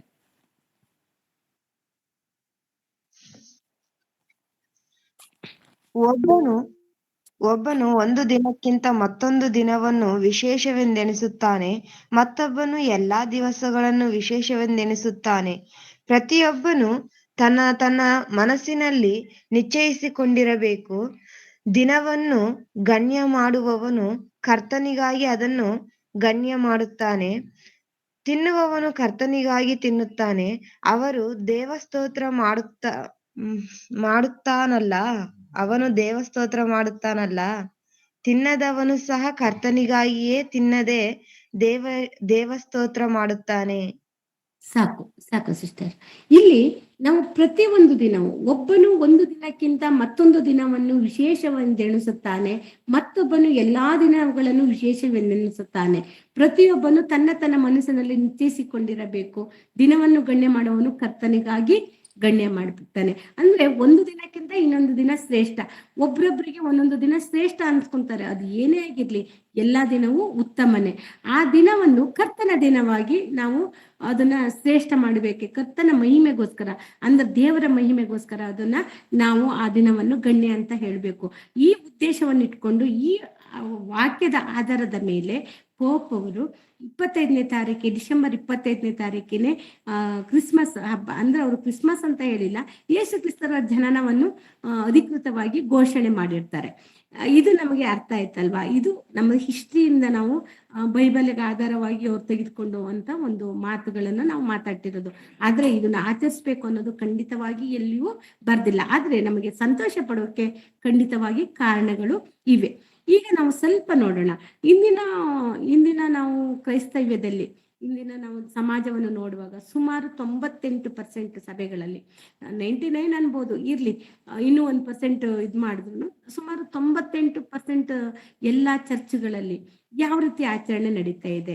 ಇದು ಕ್ರಿಸ್ಮಸ್ ಆಚರಣೆ ದೇವ್ರಿಗೆ ಮೆಚ್ಚುವಂತ ರೀತಿಯಲ್ಲಿ ನಡೀತಾ ಇದೆಯೋ ಅಥವಾ ವಿರೋಧವಾಗಿ ನಡೀತಾ ಇದ್ವಿ ಅನ್ನೋದನ್ನು ಸ್ವಲ್ಪ ನಾವು ನೋಡ್ಕೊಳ್ಳೋಣ. ಇಲ್ಲಿ ಕ್ರಿಸ್ಮಸ್ ನಾವು ನೋಡ್ತೀವಿ, ನಾವು ಈ ದಿನದಲ್ಲಿ ಎಲ್ಲ ಕ್ರಿಸ್ಮಸ್ ಹಬ್ಬ ಅಂದ್ರೆ ನಾವು ಏನನ್ನು ಅಬ್ಸರ್ವ್ ಮಾಡ್ತೀವಿ? ಪ್ರತಿ ಒಂದು ಕಡೆ ನಾವು ಅಬ್ಸರ್ವ್ ಮಾಡೋದು Christmas tree, Christmas star, Christmas ತಾತ, ಮತ್ತೆ ಗಿಫ್ಟ್ಗಳು, ಉಡುಗೊರೆಗಳು, ಮತ್ತೆ ಗೋಧುಳಿ ಕ್ರಿಬ್, ಇದನ್ನ ನಾವು ಹೆಚ್ಚಾಗಿ ನೋಡ್ತೀವಲ್ವಾ? ಎಲ್ಲ ಕಡೆನೂ ಹೆಚ್ಚಾಗಿ ಇದನ್ನ ಆಚರಿಸ್ತಾ ಇದ್ದಾರೆ. ಈಗ ಜನಗಳಿಗೆ ಎಚ್ಚರಿಕೊಂಡು ಸ್ವಲ್ಪ ಸ್ವಲ್ಪ ಜ್ಞಾನ, ದೇವರ ಬೈಬಲ್ ವಾಕ್ಯವನ್ನು ತಿಳ್ಕೊಂಡು ಕೆಲವರು ಬಿಡ್ತಾ ಇದ್ದಾರೆ. ಆದ್ರೆ ಇನ್ನು ಎಷ್ಟೋ ಜನ ಇದೇ ಒಂದು ಸ್ಥಿತಿಯಲ್ಲಿ ಇದ್ದಾರೆ. ಇದನ್ನ ಆಚರಣೆ ಮಾಡೋದೇ ಅವರಿಗೆ ಒಂದು ಕ್ರಿಸ್ಮಸ್ ಅನ್ನುವಂತ ರೀತಿಯಲ್ಲಿ ಮಾಡ್ತಾ ಇದ್ದಾರೆ. ಸರಿ, ಓಕೆ. ನಾವು ಫಸ್ಟ್ ಆಗಿ ಕ್ರಿಸ್ಮಸ್ ಟ್ರೀ ಬಗ್ಗೆ ನೋಡೋಣ. ಒಂದು ಅದ್ಭುತವಾದ ಟ್ರೀ. ಆ ಅದ್ಭುತವಾದ ಟ್ರೀ ಇದನ್ನು ಯಾಕೆ ನಾವು ಕ್ರಿಸ್ಮಸ್ ಟ್ರೀ ಅನ್ನೋದು ಇಲ್ಲಿ ಬಂತು ಅಂತ ಹೇಳಿ ನೋಡೋದಾದ್ರೆ, ಇದ್ರ ಇತಿಹಾಸವನ್ನು ಸ್ವಲ್ಪ ನಾವು ತೆಗೆದು ನೋಡ್ರೆ, ಸುಮಾರು 16ನೇ ಶತಮಾನದಲ್ಲಿ ಜರ್ಮನಿ ದೇಶದಲ್ಲಿ ಈ ಕ್ರಿಸ್ಮಸ್ ಟ್ರೀ ಅನ್ನು ಒಂದು ಅಲಂಕಾರ ಮಾಡಿ ಆಚರಿಸೋದನ್ನು ಸ್ಟಾರ್ಟ್ ಮಾಡ್ತಾರೆ. ಯಾರಂತ ಹೇಳ್ರೆ, ಮಾರ್ಟಿನ್ ಲೂಥರ್ ಅಂತ ಹೇಳಿ ಒಬ್ಬ ಇತಿಹಾಸಕಾರ. ಈ ಟ್ರೀಯನ್ನು ನೋಡ್ಬಿಟ್ಟು ಅದನ್ನ ಕ್ರಿಸ್ಮಸ್ ಟ್ರೀ ಅನ್ನಾಗಿ ಬದಲಾಯಿಸ್ತಾರೆ. ಯಾಕೆಂದ್ರೆ ಚಳಿಗಾಲದಲ್ಲಿ ಸಹ ಅದು ಎಲೆಗಳು ಉದುರಲ್ಲ. ಈಗ ಸಾಧಾರಣ ನಾವೆಲ್ಲಾ ಮರಗಳನ್ನು ನೋಡುವಾಗ ಚಳಿಗಾಲದಲ್ಲಿ ಉದುರಿ ನಿಂತಿರುತ್ತೆ. ಬಟ್ ಈ ಕ್ರಿಸ್ಮಸ್ ಟ್ರೀ ಹಚ್ಚ ಹಸಿರಾಗಿ, ಯಾವಾಗ್ಲೂ ಹಸಿರಾಗಿರುತ್ತೆ. ಜೊತೆಗೆ ಅದು ಏನ್ ಮಾಡಿರುತ್ತೆ ಅಂತ ಹೇಳಿದ್ರೆ, ಆ ಟ್ರೀ ಒಂದು ವಿಶೇಷತೆ ಅಂದ್ರೆ ಎಲ್ಲ ಎಲೆಗಳು ಅದರ ತಲೆ ಕೆಳಗಡೆ ಬಾಗಿದ್ರೆ ಇದು ನೋಡ್ತಾ ಇರುತ್ತೆ, ಮೇಲೆ ನೋಡುವಂತ ಸೂಚನೆಯನ್ನು ಕೊಟ್ಟಿರುತ್ತೆ, ಮತ್ತು ಯಾವಾಗಲೂ ನಿತ್ಯ ಹಸಿರಾಗಿರುತ್ತೆ. ಇದನ್ನ ನೋಡಿ ಆ ಮಾರ್ಟಿನ್ ಲೂಥರ್ ಅನ್ನುವಂತ ಒಬ್ಬ ಯಾರು ಇತಿಹಾಸಕಾರ ಏನ್ ಮಾಡ್ತಾರೆ ಅಂತ ಹೇಳಿದ್ರೆ, ಈ ಚಳಿಗಾಲದಲ್ಲೂ ಇಷ್ಟೊಂದು ಸುಂದರವಾಗಿ ಹಚ್ಚ ಹಸಿರಾಗಿರುವಂತ ಇದನ್ನ ಮರವನ್ನು ನೋಡಿ ಇದು ನಿತ್ಯ ಜೀವನ ಕೊಡುವಂತ ಯೇಸು ಕ್ರಿಸ್ತಗೆ ಹೋಲಿಕೆಯನ್ನು ಮಾಡ್ತಾರೆ. ಈ ನಿತ್ಯ ಜೀವಕ್ಕೆ ಕೊಡುವಂತ ಯೇಸು ಕ್ರಿಸ್ತರಿಗೆ ಈ ಟ್ರೀಯನ್ನು ಹೋಲಿಕೆ ಮಾಡ್ಬಿಟ್ಟು ಅದಕ್ಕೆ ಕ್ಯಾಂಡಲ್ಗಳಿಂದ ಶೃಂಗಾರ ಮಾಡ್ಬಿಟ್ಟು ಅಲಂಕಾರ ಮಾಡುವುದನ್ನು ಸ್ಟಾರ್ಟ್ ಮಾಡ್ತಾರೆ. ಮೊದಲಾಗಿ ಸ್ಟಾರ್ಟ್ ಮಾಡಿದ್ದು ಮಾರ್ಟಿನ್ ಲೂಥರ್ ಏನ್ ಮಾಡ್ತಾರೆ, ಕ್ಯಾಂಡಲ್ಗಳನ್ನು ಸಿಕ್ಕಿಸ್ಬಿಟ್ಟು ಅದಕ್ಕೆ ಅಲಂಕಾರ ಮಾಡೋಕೆ ಸ್ಟಾರ್ಟ್ ಮಾಡ್ತಾರೆ. ಇದು ನಡೀತದೆ. ಎಲ್ಲಿ ನಡೀತದೆ? ಜರ್ಮನಿಯಲ್ಲಿ ಇದು ನಡೀತದೆ ಪ್ರಪ್ರಥಮವಾಗಿ. ಇದ್ರ ಬಗ್ಗೆದಲ್ಲಿ ನಾವು ಇದನ್ನ ತಕೊಳ್ಳೋಣ. ಇದನ್ನ ಬರ್ತಾ ಬರ್ತಾ ಕ್ರಿಸ್ಮಸ್ ಟ್ರೀ ಅಂತ ತಕೊಂಡು ಜನಗಳು ನಾವು ಇದನ್ನ ಆರ್ಟಿಫಿಷಿಯಲ್ ಆಗಿ ಒಂದಷ್ಟು ಕ್ರಿಸ್ಮಸ್ ಟ್ರೀಗಳನ್ನ ಆಕಾರವನ್ನು ತಂದ್ಕೊಂಡು ಅದಕ್ಕೆ ಹಣ್ಣು ಹಂಪಲುಗಳು ಅಂತ ಆರ್ಟಿಫಿಷಿಯಲ್ ಹಣ್ಣುಗಳಿಂದ ಅಲಂಕಾರ ಮಾಡಿ ಇದನ್ನ ಅವರು ಅದನ್ನ ಆರಾಧಿಸ್ತಾರೋ ಅಥವಾ ಅಲಂಕರಿಸ್ತಾರೋ, ಒಟ್ಟಿನಲ್ಲಿ ಕ್ರಿಸ್ಮಸ್ ಹಬ್ಬದಲ್ಲಿ ಅದೊಂದು ಪದ್ಧತಿಯಾಗಿ ತಕೊಂಡು ಬರ್ತಾ ಇದ್ದಾರೆ. ಇದು ಮೂಲ ಬಂದ್ಬಿಟ್ಟು 16ನೇ ಶತಮಾನದಲ್ಲಿ ಮಾರ್ಟಿನ್ ಲೂಥರ್ ಅವರು ಇದನ್ನ ಅವರು ಅನ್ಕೊಂಡಿದ್ದು. ಹಚ್ಚ ಹಸಿರಾಗಿ ಯಾವಾಗ್ಲೂ ಇರೋದ್ರಿಂದ ಅದಕ್ಕೆ ಅದು ಎವರ್ ಲಾಸ್ಟಿಂಗ್ ಲೈಫ್ ಅಂತ ಅದು ಹಾಗಿರುವುದ್ರಿಂದ ಅದನ್ನು ಬಿಟ್ಟು ನಿತ್ಯ ಜೀವಕ್ಕೆ ಯೇಸು ಸ್ವಾಮಿಯ ಹೋಲಿಕೆ ಮಾಡ್ಬಿಟ್ಟು ಈ ಟ್ರೀಯನ್ನು ಅವ್ರು ಇದ್ ಮಾಡ್ತಾರೆ. ಕ್ರಿಸ್ಮಸ್ ಟ್ರೀ ಯಾಕೆ ಬಂತು ಅಂದ್ರೆ ಈ ರೀತಿಯಲ್ಲಿ ಅದು ಸಮಾಜಕ್ಕೆ ಪರಿಚಯ ಆಗುತ್ತೆ. ನಾವು ಸ್ಟಾರು ಈಗ ನೆಕ್ಸ್ಟ್ ಬಂದು ನಾವು ಸ್ಟಾರ್ ಬಗ್ಗೆ ಮಾತಾಡ್ಕೊಳ್ಳೋಣ. ನಕ್ಷತ್ರಗಳು ಎಲ್ಲರ ಮನೆಯಲ್ಲಿ ಯಾರ್ಯಾರು ಈ ಸಂದರ್ಭದಲ್ಲಿ ಡಿಸೆಂಬರ್ ತಿಂಗಳಲ್ಲಿ ಯಾರ್ಯಾರು ಕ್ರಿಶ್ಚಿಯನ್ ಇದ್ದಾರೆ ಅಂತ ಹೇಳಿ ನಮಗೆ ಚೆನ್ನಾಗಿ ಗೊತ್ತಾಗುತ್ತೆ. ಆಲ್ಮೋಸ್ಟ್ ಅಲ್ಲ 98%, 99% ಜನಗಳು ಮನೆ ಮುಂದೆ ಸ್ಟಾರ್ ಅನ್ನು ನೇತಾಕ್ತಾರೆ. ಮೊದ್ಲಾಗ ನಾವು ಸಹ ನೇತಾಕ್ತಿದ್ವಿ. ನಮ್ಗೆ ಕ್ರಿಸ್ತನನ್ನು ತಿಳ್ಕೊಂಡಾಗ ನಾವು ನೇತಾಕ್ತಿದ್ವಿ. ಅದು ತಪ್ಪು ಅಂತ ನಾನು ಹೇಳ್ತಾ ಇಲ್ಲ, ಅದು ಅವ್ರಿಷ್ಟ. ಅದ್ರ ಬಗ್ಗೆ ನಾವು ಜಾಸ್ತಿ ಮಾತ್ಬೇಡ. ಆದ್ರೆ ಯಾರ್ ತಪ್ಪು ಯಾರ್ ಸರಿ ಅಂತ ಜಡ್ಜ್ ಮಾಡಕ್ಕೆ ಈ ಪ್ರಸಂಗ ನಾನು ಮಾಡ್ತಾ ಇಲ್ಲ. ಬಟ್ ಇದು ಎಲ್ಲಿಂದ ಹುಟ್ಕೊಂತು, ಹೇಗ್ ಹುಟ್ಕೊಂತು, ಯಾಕೆ ಹುಟ್ಕೊಂತು, ಯಾವ ಆಧಾರ ಇಟ್ಕೊಂಡು ಇದನ್ನ ಮಾಡ್ತಾ ಇದ್ದಾರೆ ಅನ್ನುವಂಥದ್ದು ಒಂದು ಸಣ್ಣ ಕ್ಲೂ ಕೊಡ್ಲಿಕ್ಕೋಸ್ಕರ ಈ ಪಾಠವನ್ನು ನಾನು ಮಾಡ್ಲಿಕ್ಕೆ ಇಷ್ಟಪಡ್ತಾ ಇದ್ದೀನಿ. ನಾವು ಕ್ರಿಸ್ಮಸ್ ಸ್ಟಾರ್ ಬಗ್ಗೆ ನೋಡ್ಬೇಕು ಅಂದ್ರೆ ನಮಗೆ ವಾಕ್ಯವನ್ನು ಯಾವ್ದು ಆಧಾರ ಮಾಡ್ಕೊಬೋದಂದ್ರೆ ಮತ್ತೆ 2:2 ನಾವು ಸ್ವಲ್ಪ ನೋಡೋಣ. ಮತ್ತೇನು ಬರೆದ ಸುವಾರ್ತೆ 2ನೇ ಅಧ್ಯಾಯ 2ನೇ ವಾಕ್ಯವನ್ನು ಒಮ್ಮೆ ಓದೋಣ.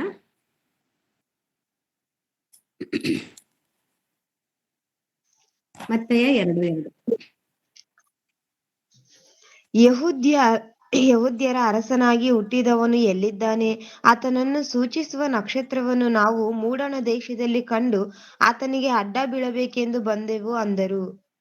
ಇದನ್ನು ಕೇಳಿ ಅರಸನಾದ ಹೆರೋದನು ಅವನ ಕೂಡ ಯೆರೂಸಲೇಮಿನವರೆಲ್ಲ ಸಾಕು. ಇಲ್ಲಿ ಯೆಹೂದ್ಯರ ಅರಸನಾಗಿ ಹುಟ್ಟಿದವನು ಎಲ್ಲಿದ್ದಾನೆ? ಆತನನ್ನು ಸೂಚಿಸುವ ನಕ್ಷತ್ರವನ್ನು ನಾವು ಮೂಡಣ ದೇಶದಲ್ಲಿ ಕಂಡು ಆತನಿಗೆ ಅಡ್ಡ ಬೀಳಬೇಕೆಂದು ಬಂದೆವು. ಇಲ್ಲಿ ನಮಗೆ ಗೊತ್ತು, ಮೂಡಣ ದೇಶದಿಂದ ಜೋಯಿಸರ್ ಬಂದಿರ್ತಾರೆ, ಜ್ಞಾನಿಗಳು ಬಂದಿರ್ತಾರೆ. ಅಲ್ಲಿ ಮೂಡಣ ದೇಶದಲ್ಲಿ ಹುಟ್ಟಿರುವ ಅದು ನಕ್ಷತ್ರ ಹುಟ್ಟಿರುವುದನ್ನು ನೋಡ್ಕೊಂಡು ಅದನ್ನ ಹಿಂಬಾಲಿಸ್ಕೊಂಡು ಯಹೂದ್ಯರಲ್ಲಿ ಒಬ್ಬ ಅರಸ ಹುಟ್ಟಿದ್ದಾನೆ ಅಂತ ಹೇಳ್ಕೊಂಡು ಅದನ್ನು ಹುಡ್ಕೊಂಡು ಬರೋದನ್ನು ನಾವು ಮೂಡಣ ದೇಶದ ಜೋಯಿಸರನ್ನು ನಾವು ನೋಡ್ತೀವಿ. ಅದು ಆ ನಕ್ಷತ್ರವನ್ನು ಇಟ್ಕೊಂಡೆ ಈ ಸ್ಟಾರ್ ಅನ್ನೋದು ಸ್ಟಾರ್ಟ್ ಆಗಿದೆ. ಮೂಡಣ ದೇಶದವರಿಗೆ ಆ ಜೋಯಿಸರಿಗೆ ದಾರಿ ತೋರಿಸ್ತವ್ರು ಯಾರು ಅಂದ್ರೆ ನಕ್ಷತ್ರ. ಆ ನಕ್ಷತ್ರ ಮುಂದೆ ಹೋದ ಹಾಗೆ ಅದ್ರ ಹಿಂದೆ ಈ ಜೋಯಿಸರು ಬರ್ತಾರೆ. ಅಂದ್ರೆ ಅದು ಚಲಿಸುತ್ತೆ, ನಕ್ಷತ್ರ ಚಲಿಸುತ್ತೆ ಅನ್ನೋದನ್ನ ನಾವು ಕಂಡ್ಕೊಂಡಿದೀವಲ್ವಾ. ನಕ್ಷತ್ರ ಅದು ಚಲಿಸುವುದನ್ನು ಅದನ್ನ ಹಿಂಬಾಲಿಸ್ಕೊಂಡು ಮೂಡಣ ದೇಶದ ಜ್ಞಾನಿಗಳು ಬರ್ತಾರೆ. ಆ ಜ್ಞಾನಿಗಳು ಹೊರಗ ದಾರಿ ತೋರಿಸಿದ್ದೆ ಅದು ನಕ್ಷತ್ರ. ಈ ಸಾಂಕೇತಿಕವಾಗಿ ಯೇಸು ಸ್ವಾಮಿ ಹುಟ್ಟಿದ್ದು ನಕ್ಷತ್ರ ಎಲ್ಲಿ ಬಂದು ಯೇಸು ಸ್ವಾಮಿ ಹುಟ್ಟಿದಾರೋ ಅಲ್ಲಿ ಬಂದು ಆ ನಕ್ಷತ್ರ ಅದ್ರ ಬಾಗಿಲಿನಲ್ಲಿ ನಿಂತಾಗ ಮೂಡಣ ದೇಶದವರು ಇಲ್ಲೇನೆ ಯೇಸು ಸ್ವಾಮಿ ಇದ್ದಾರೆ ಅಂತೇಳಿ, ಇಲ್ಲೇ ಯೇಸು ಸ್ವಾಮಿ ಹುಟ್ಟಿರುವುದು ಅಂತ ತಿಳ್ಕೊಂಡು ಯೇಸು ಸ್ವಾಮಿಗೆ ಅವರು ನಾವು ಉಡುಗೊರೆ ಎಲ್ಲ ಕೊಟ್ಟು ನಮಸ್ಕರಿಸಿದ್ದು, ಆನಂದ ಪಟ್ಟಿದ್ದು ಎಲ್ಲ ನಾವು ಬೈಬಲ್ನಲ್ಲಿ ನೋಡ್ತೀವಲ್ವಾ. ಇದನ್ನ ಆಧಾರವಾಗಿಟ್ಕೊಂಡು ಇದೇ ರೀತಿಯಾಗಿ ಈಗ ನಕ್ಷತ್ರ ಚಲಿಸೋದನ್ನು ನೋಡಿ ಬರ್ತಾ ಇಲ್ಲ ಅವರು. ನಕ್ಷತ್ರವನ್ನು ಮನೆ ಮುಂದೆಗಡೆ ನೇತ್ ಹಾಕ್ಬಿಟ್ಟು ಇಲ್ಲಿ ಯೇಸು ಸ್ವಾಮಿ ಹುಟ್ಟಿದ್ದಾನೆ ಅನ್ನುವಂತ ಒಂದು ಸಾಂಕೇತಿಕವಾಗಿ ನಾವು ಸ್ಟಾರ್ ಅನ್ನು ಕಟ್ತಾ ಇದ್ದಾರೆ. ಇದು ಕಟ್ಟೋದು ತಪ್ಪು ಅಂತ ನಾವು ಹೇಳ್ತಾ ಇಲ್ಲ. ಯಾಕಂದ್ರೆ ಇವಾಗ ನೀವು ಜನಗಣತಿ ಮಾಡಕ್ ಹೋದ್ರೆ ಎಲ್ಲರೂ ಸಿಗ್ತಾರೆ.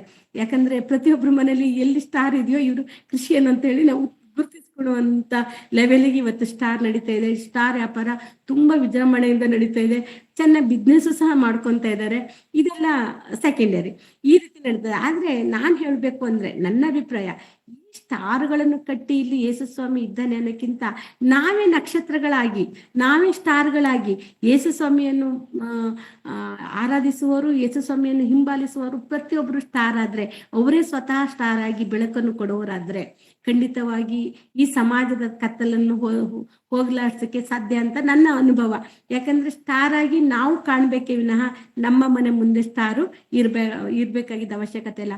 ದೇವರು ಸಹ ನಮಗೆ ಮನುಷ್ಯರಿಗೆ ದೇವರ ಮಕ್ಕಳಿಗೆ ಭಕ್ತರಿಗೆ ಸ್ಟಾರ್ ಅನ್ನುವಂತ ಒಂದು ಸೂಚನೆಯನ್ನು ಸಹ ಕೊಟ್ಟಿದ್ದಾರೆ. ನಾವು ಸ್ಟಾರ್ ಆಗಿದ್ರೆ ನಾವು ಬೆಳಕನ್ನು ಕೊಡುವವರಾಗಿರ್ಬೇಕು. ನಾವು ಇತರರಿಗೆ ನಮ್ಮ ಒಂದು ಬೆಳಕನ್ನು ತೋರಿಸುವ ನಮ್ಮ ನಡತೆಯಿಂದಲೇ ಇತರರಿಗೆ ನಾವು ಕ್ರಿಶ್ಚಿಯನ್ ಅಂತ ಹೇಳಿ ತೋರಿಸ್ಕೊಂಡಂಗಿರ್ಬೇಕು. ಇವರು ಯೇಸು ಸ್ವಾಮಿಯ ಶಿಷ್ಯರು ಅಂತ ತೋರಿಸ್ಕೊಳ್ಳುವಂತ ಲೆವೆಲಿಗೆ ನಮ್ಮ ಜೀವಿತವನ್ನು ನಾವು ಬದಲಾಯಿಸ್ಕೊಬೇಕು. ಆಗ ಅದಕ್ಕೆ ನಿಜವಾದ ಸ್ಟಾರಿಗೆ ಅರ್ಥ ಆಗುತ್ತೆ. ಸ್ಟಾರ್ ಕಟ್ಟುವುದರಿಂದ ಅದು ದೇವ್ರ ನಾಮ ಮಹಿಮೆ ಆಗಲ್ವಾ, ನಾವೇ ಸ್ಟಾರ್ ಆಗೋದ್ರಿಂದ ದೇವರಿಗೆ ಮಹಿಮೆ ಆಗುತ್ತೆ ಅಂತ ನನ್ನ ಅನುಭವ. ಅದೇ ರೀತಿಯಾಗಿ ಇನ್ನೊಂದು ನೋಡ್ಕೊಳ್ಳೋಣ. ಇದು ಪ್ರತಿಯೊಬ್ಬ ನಾವು ಮಕ್ಕಳಿಗೂ ಸಹ ಇದನ್ನು ನಾವು ಹೇಳ್ಕೊಡ್ಬೇಕು. ಯಾಕಂತ ಹೇಳಿದ್ರೆ ಖಂಡಿತವಾಗಿಯೂ ನಾವು ಥ್ಯಾಂಕ್ ಯು ಬ್ರದರ್. ಖಂಡಿತವಾಗಿಯೂ ನಾವು ಸ್ಟಾರ್ಗಳಾಗಿ ಇರ್ಬೇಕು ಅನ್ನೋದೇ ದೇವರ ಆಸೆ. ಅದನ್ನ ಇವರು ಸ್ಟಾರ್ ಅನ್ನ ಈ ತರವಾಗಿ ಬದಲಾಯಿಸ್ಕೊಂಡಿದ್ದು ಅದನ್ನ ನಾವು ಏನು ಮಾಡಕ್ಕೂ ಆಗಲ್ಲ. ಓಕೆ, ಅದೇ ರೀತಿಯಾಗಿ ನೆಕ್ಸ್ಟ್ ಬರುವಂತವ್ರು ಯಾರು? Santa class. ಸ್ಯಾಂಟಾ ಕ್ಲಾಸ್ ಬಗ್ಗೆ ನಮಗೆ ಏನ್ ಗೊತ್ತು? ಕ್ರಿಸ್ಮಸ್ ತಾತ ಅಂತ ಮಾತ್ರ ಹೇಳ್ಕೊಂತೀವಿ. ಅದ್ರ ಬಗ್ಗೆ ನೋಡ್ಬೇಕಂದ್ರೆ ಅದು 4ನೇ ಶತಮಾನದಲ್ಲಿ ಸಂತ ನಿಕೋಲಸ್ ಎಂಬ ಒಬ್ಬ ಬಿಷಪ್ ಇದ್ರು. ಸಂತ ನಿಕೋಲಸ್ ಅಂತ ಒಬ್ಬ ಬಿಷಪ್ ಇದ್ರು. ನಾವು ಇದನ್ನ ಇತಿಹಾಸದ ತೆಗೆದುಕೊಂಡು ನಾನು ಬೈಬಲ್ ನಲ್ಲಿ ಮಾತಾಡಕ್ಕೆ ಇಷ್ಟಪಡ್ತಾ ಇದ್ದೀನಿ. 4ನೇ ಶತಮಾನದಲ್ಲಿ ಸಂತ ನಿಕೋಲಸ್ ಎಂಬ ಒಬ್ಬ ಬಿಷಪ್ ಇದ್ರು. ಈ ಬಿಷಪ್ ಅವರು ತುಂಬಾ ಒಳ್ಳೆಯವರು. ಅವ್ರು ಏನ್ ಮಾಡ್ತಿದ್ರು, ತಮ್ಮ ಆಸ್ತಿಗಳನ್ನೆಲ್ಲ ಮಾರ್ಬಿಟ್ಟು ಬಡವರಿಗೆ, ಮಕ್ಕಳಿಗೆ, ಮತ್ತೆ ಕಷ್ಟದಲ್ಲಿರೋವರಿಗೆ ರಹಸ್ಯವಾಗಿ ಉಡುಗೊರೆಗಳನ್ನು ತಲುಪಿಸ್ತಾ ಇದ್ರಂತೆ. ಅದು ಇಂಥ ಡೇಟ್ ಅಂತ ಏನು ಹೇಳಿಲ್ಲ. ಆ ಸಂತ ನಿಕೋಲಸ್ ಅವ್ರು ಏನ್ ಮಾಡ್ತಾ ಇದ್ರು, ಅವರ ಈ ಸ್ವಂತ ಏನು ಆಸ್ತಿ ಇರೋದನ್ನು ಮಾರ್ಬಿಟ್ಟು 4ನೇ ಶತಮಾನದಲ್ಲಿ ಮಾರ್ಬಿಟ್ಟು ಎಲ್ಲರಿಗೂ ಗಿಫ್ಟ್ ರಹಸ್ಯವಾಗಿ ಕೊಡ್ತಾ ಇದ್ರಂತೆ, ಉಡುಗೊರೆ ಕೊಡ್ತಾ ಇದ್ರು. ಯಾವ ರೀತಿ ಕೊಡ್ತಾ ಇದ್ರು ಅಂದ್ರೆ ಬಡವರಿಗೆ, ದಿಕ್ಕಿಲ್ದವರಿಗೆ, ಮಕ್ಕಳಿಗೆ ಸಣ್ಣ ಸಣ್ಣ ಗಿಫ್ಟ್ಗಳು ಕೊಟ್ಟು ಅವರಿಗೆ ಅದು ಅವ್ರು ಕೊಟ್ಟಿದ್ದು ಅಂತ ಗೊತ್ತಾಗದೆ ಅದು ಅವರು ರಹಸ್ಯವಾಗಿ ಉಡುಗೊರೆಗಳನ್ನು ಕಳಿಸ್ತಾ ಇದ್ರು. ಅದನ್ನ ನಾವಿವತ್ತು ಬದಲಾಯಿಸ್ಕೊಂಡು ಕಾಲಕ್ರಮೇಣ ಹೇಗೆ ಬದಲಾಯಿಸ್ಕೊಂಡಿದೀವಿ ಅಂದ್ರೆ ಸಂತ ನಿಕೋಲಸ್ ಅನ್ನೋದನ್ನು ಬಿಟ್ಟು ಒಂದು ನಾವು ಆರ್ಟಿಫಿಷಿಯಲ್ ಆಗಿ ಒಬ್ಬ ವ್ಯಕ್ತಿಯನ್ನು ನಾವು ಸೃಷ್ಟಿ ಮಾಡ್ಕೊಂಡಿದೀವಿ. ಅದು ಸಂತ ಕ್ಲಾಸ್. ಸಂತ ಕ್ಲಾಸ್ ತಾತ, ಕ್ರಿಸ್ಮಸ್ ತಾತ ಅಂತ ಹೇಳ್ಕೊಂಡು ನಾವು ಮಾಡಿದ್ವಿ. ಅದು ಸಂತ ನಿಕೋಲಸ್ ಅನ್ನ ತೆಗೆದ್ಬಿಟ್ಟು ನಾವು ಸ್ಯಾಂಟಾ ಕ್ಲಾಸ್ ಅಂತ ಹೇಳ್ಕೊಂಡು ಮಾಡ್ಕೊಂಡು ನಾವು ನಮಗೆ ಬೇಕಾದ ರೀತಿಯಲ್ಲಿ ನಾವು ಆಚರಣೆ ಮಾಡ್ಕೊಂತ ಇದ್ದೀವಿ. ಇಲ್ಲಿ ನಿಜವಾಗೂ ಹೇಳ್ಬೇಕು ಅಂದ್ರೆ ತುಂಬಾ ಬೇಜಾರಾಗುತ್ತೆ. ಕಾಲಕ್ರಮೇಣ ನಮ್ಮ ಪರಿಸ್ಥಿತಿ ಹೇಗಾಗುತ್ತೆ, ಇಂದಿನ ಸ್ಥಿತಿ ಹೇಗಾಗಿದೆ ಅಂದ್ರೆ ನಾವು ಸಂತಾ ಕ್ಲಾಸ್ ಅನ್ನು ತೆಗೆದ್ಬಿಟ್ಟು ಕಾಲ್ಪನಿಕವಾದ ಪಾತ್ರವನ್ನಾಗಿ ಮಾಡ್ಕೊಂಡು ಅದನ್ನ ಆಚರಣೆ ಮಾಡ್ತಾ ಇದ್ದೀವಿ. ಅದಕ್ಕೆ ಎಷ್ಟೋ ಜನ ಏನು ಅವರ ಆಸ್ತಿಯನ್ನು ಮಾರಿ ರಹಸ್ಯವಾಗಿ ಕೊಡ್ತಿದ್ರು. ಯಾರಿಗೂ ಅವರೇ ಕೊಟ್ಟಿದ್ದು ಅಂತ ಗೊತ್ತಾಗೋದ್ ರೀತಿ ಕೊಡ್ತಾ ಇದ್ರು. ಆದ್ರೆ ಇವತ್ತಿನ ದಿನ ಚಾಕ್ಲೇಟ್ ಕೊಡು, ಸಣ್ಣ ಸಣ್ಣ ಗಿಫ್ಟ್ಗಳನ್ನು ಒಬ್ಬ ಹೊಟ್ಟೆ ತುಂಬಾ ತುಂಬಿಸ್ಕೊಂಡು ಅಂದ್ರೆ ಬಟ್ಟೆ ಒಳಗೆ ತುಂಬಿಸ್ಕೊಂಡು ಅದನ್ನ ಗಿಫ್ಟ್ ಅಂತ ಕೊಡುವಂತ ಒಂದು ಸಾಂತಾ ಕ್ಲಾಸ್ ಅನ್ನ ನಾವು ಕ್ರಿಸ್ಮಸ್ ತಾತನ ನೋಡ್ತಾ ಇದ್ದೀವಿ. ನಮ್ಮ ಆಚರಣೆಗಳು ಹೇಗೆ ಆಗ್ತಾ ಇದಾವೆ, ಅವ್ರು ಮಾಡಿದ್ದು ಏನು, ಇವ್ರು ಮಾಡದೇ ಇರೋದು ಏನು ಅನ್ನೋದು ನಿಮಗೆ ಅರ್ಥ ಆದ್ರೆ ಸಾಕು. ನಾವು ಇದನ್ನ ಮಕ್ಕಳಿಗೆ ಸರಿಯಾದ ರೀತಿಯಲ್ಲಿ ಹೇಳ್ಬೇಕು. ಕ್ರಿಸ್ಮಸ್ ಕ್ರಿಸ್ಮಸ್ ತಾತ ಹೈಲೈಟ್ ಅಲ್ಲ, ನಿಜವಾದ ಹೀರೋ ಇಲ್ಲಿ ಯೇಸು ಕ್ರಿಸ್ತರಾಗಿರ್ಬೇಕು.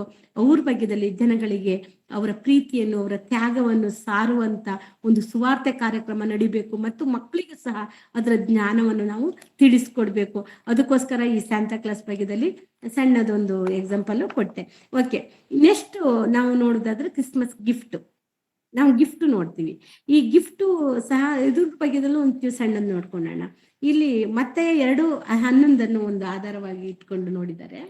ಮತ್ತೆ ಬರೆದ ಸುವಾರ್ತೆ 2ನೇ ಅಧ್ಯಾಯ 11ನೇ ವಾಕ್ಯವನ್ನು ಓದಿ ಸಿಸ್ಟರ್. ಮತ್ತು ಆ ಮನೆಯೊಳಕ್ಕೆ ಹೋಗಿ ಆ ಕೂಸನ್ನು ಅದರ ತಾಯಿಯಾದ ಮರಿಯಳ ಬಳಿಯಲ್ಲಿ ಕಂಡು ಅದಕ್ಕೆ ಸಾಷ್ಟಾಂಗ ನಮಸ್ಕಾರ ಮಾಡಿ ತಮ್ಮ ಗಂಟುಗಳನ್ನು ಬಿಚ್ಚಿ ಅದಕ್ಕೆ ಚಿನ್ನ, ಧೂಪ, ರಕ್ತಬೋಳಗಳನ್ನು ಕಾಣಿಕೆಯಾಗಿ ಕೊಟ್ಟರು. ಸಾಕು.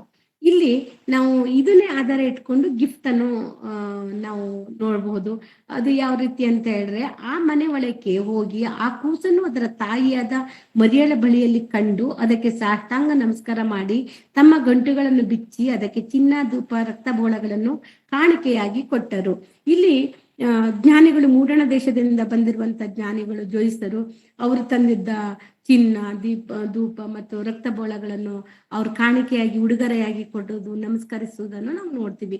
ಇದನ್ನ ಆಧಾರ ಮಾಡಿಕೊಂಡು ನಾವು ಈ ಕ್ರಿಸ್ಮಸ್ ಸಂದರ್ಭದಲ್ಲಿ ಜನರು ಗಿಫ್ಟ್ಗಳನ್ನು ಹಂಚ್ಕೊಂತಾರೆ. ಒಬ್ರಿಗೊಬ್ರು ಗಿಫ್ಟ್ ಕೊಡೋದ್ರ ಮೂಲಕವಾಗಿ ಸಂತೋಷ ಪಡ್ತಾ ಇದ್ದಾರೆ. ಬಟ್ ಅದಕ್ಕೂ ಸಹ ಏನು ಮಾಡ್ಲೇಬೇಕು ಅಂತ ಎಲ್ಲೂ ಕಡ್ಡಾಯವಾಗಿ ಹೇಳಿಲ್ಲ, ಇದು ಅವ್ರಿಷ್ಟ ಅಷ್ಟೇ.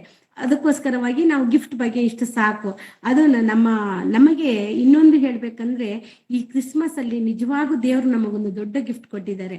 ಈ ಕ್ರಿಸ್ಮಸ್ ನಾವು ಕ್ರಿಸ್ಮಸ್ ಅಲ್ಲಿ ನೆನೆಸ್ಕೋಬೇಕಾಗಿದ್ದು, ದೇವರು ತನ್ನ ಒಬ್ಬನೇ ಮಗನನ್ನು ನಮಗೆ ಕೊಟ್ಟಿರುವುದೇ ದೊಡ್ಡ ಗಿಫ್ಟ್. ಈ ಗಿಫ್ಟ್ ಅನ್ನು ನಾವು ನೋಡ್ತೀವಿ, ಯೋಹನ ಬರೆದ ಸುವಾರ್ತೆ 3:16 ನೋಡ್ಬೋದು. ಒಮ್ಮೆ ಅದನ್ನ ತೆಗೆದು ನೋಡೋಣ, ಈ ಸಂದರ್ಭಕ್ಕಾಗಿ ತೆಗೆದು ನೋಡೋಣ. ಯೋಹನ ಬರೆದ ಸುವಾರ್ತೆ 3ನೇ ಅಧ್ಯಾಯ 16ನೇ ವಾಕ್ಯ. 3:16 ಯೋಹನ ಬರೆದ ಸುವಾರ್ತೆ.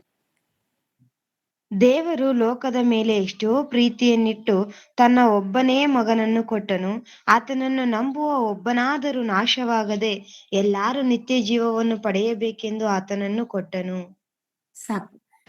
ಇಲ್ಲಿ ನಮಗೆ ಗೊತ್ತಾಗುತ್ತೆ, ದೇವರು ನಮಗೆ ದೊಡ್ಡ ಗಿಫ್ಟ್ ಆಗಿ ಕೊಟ್ಟಿದ್ಯಾರನ್ನ, ಯೇಸು ಕ್ರಿಸ್ತರನ್ನ. ನೋಡಿ, ದೇವರು ಲೋಕದ ಮೇಲೆ ಎಷ್ಟೋ ಪ್ರೀತಿಯನ್ನಿಟ್ಟು ತನ್ನ ಒಬ್ಬನೇ ಮಗನನ್ನು ಕೊಟ್ಟನು.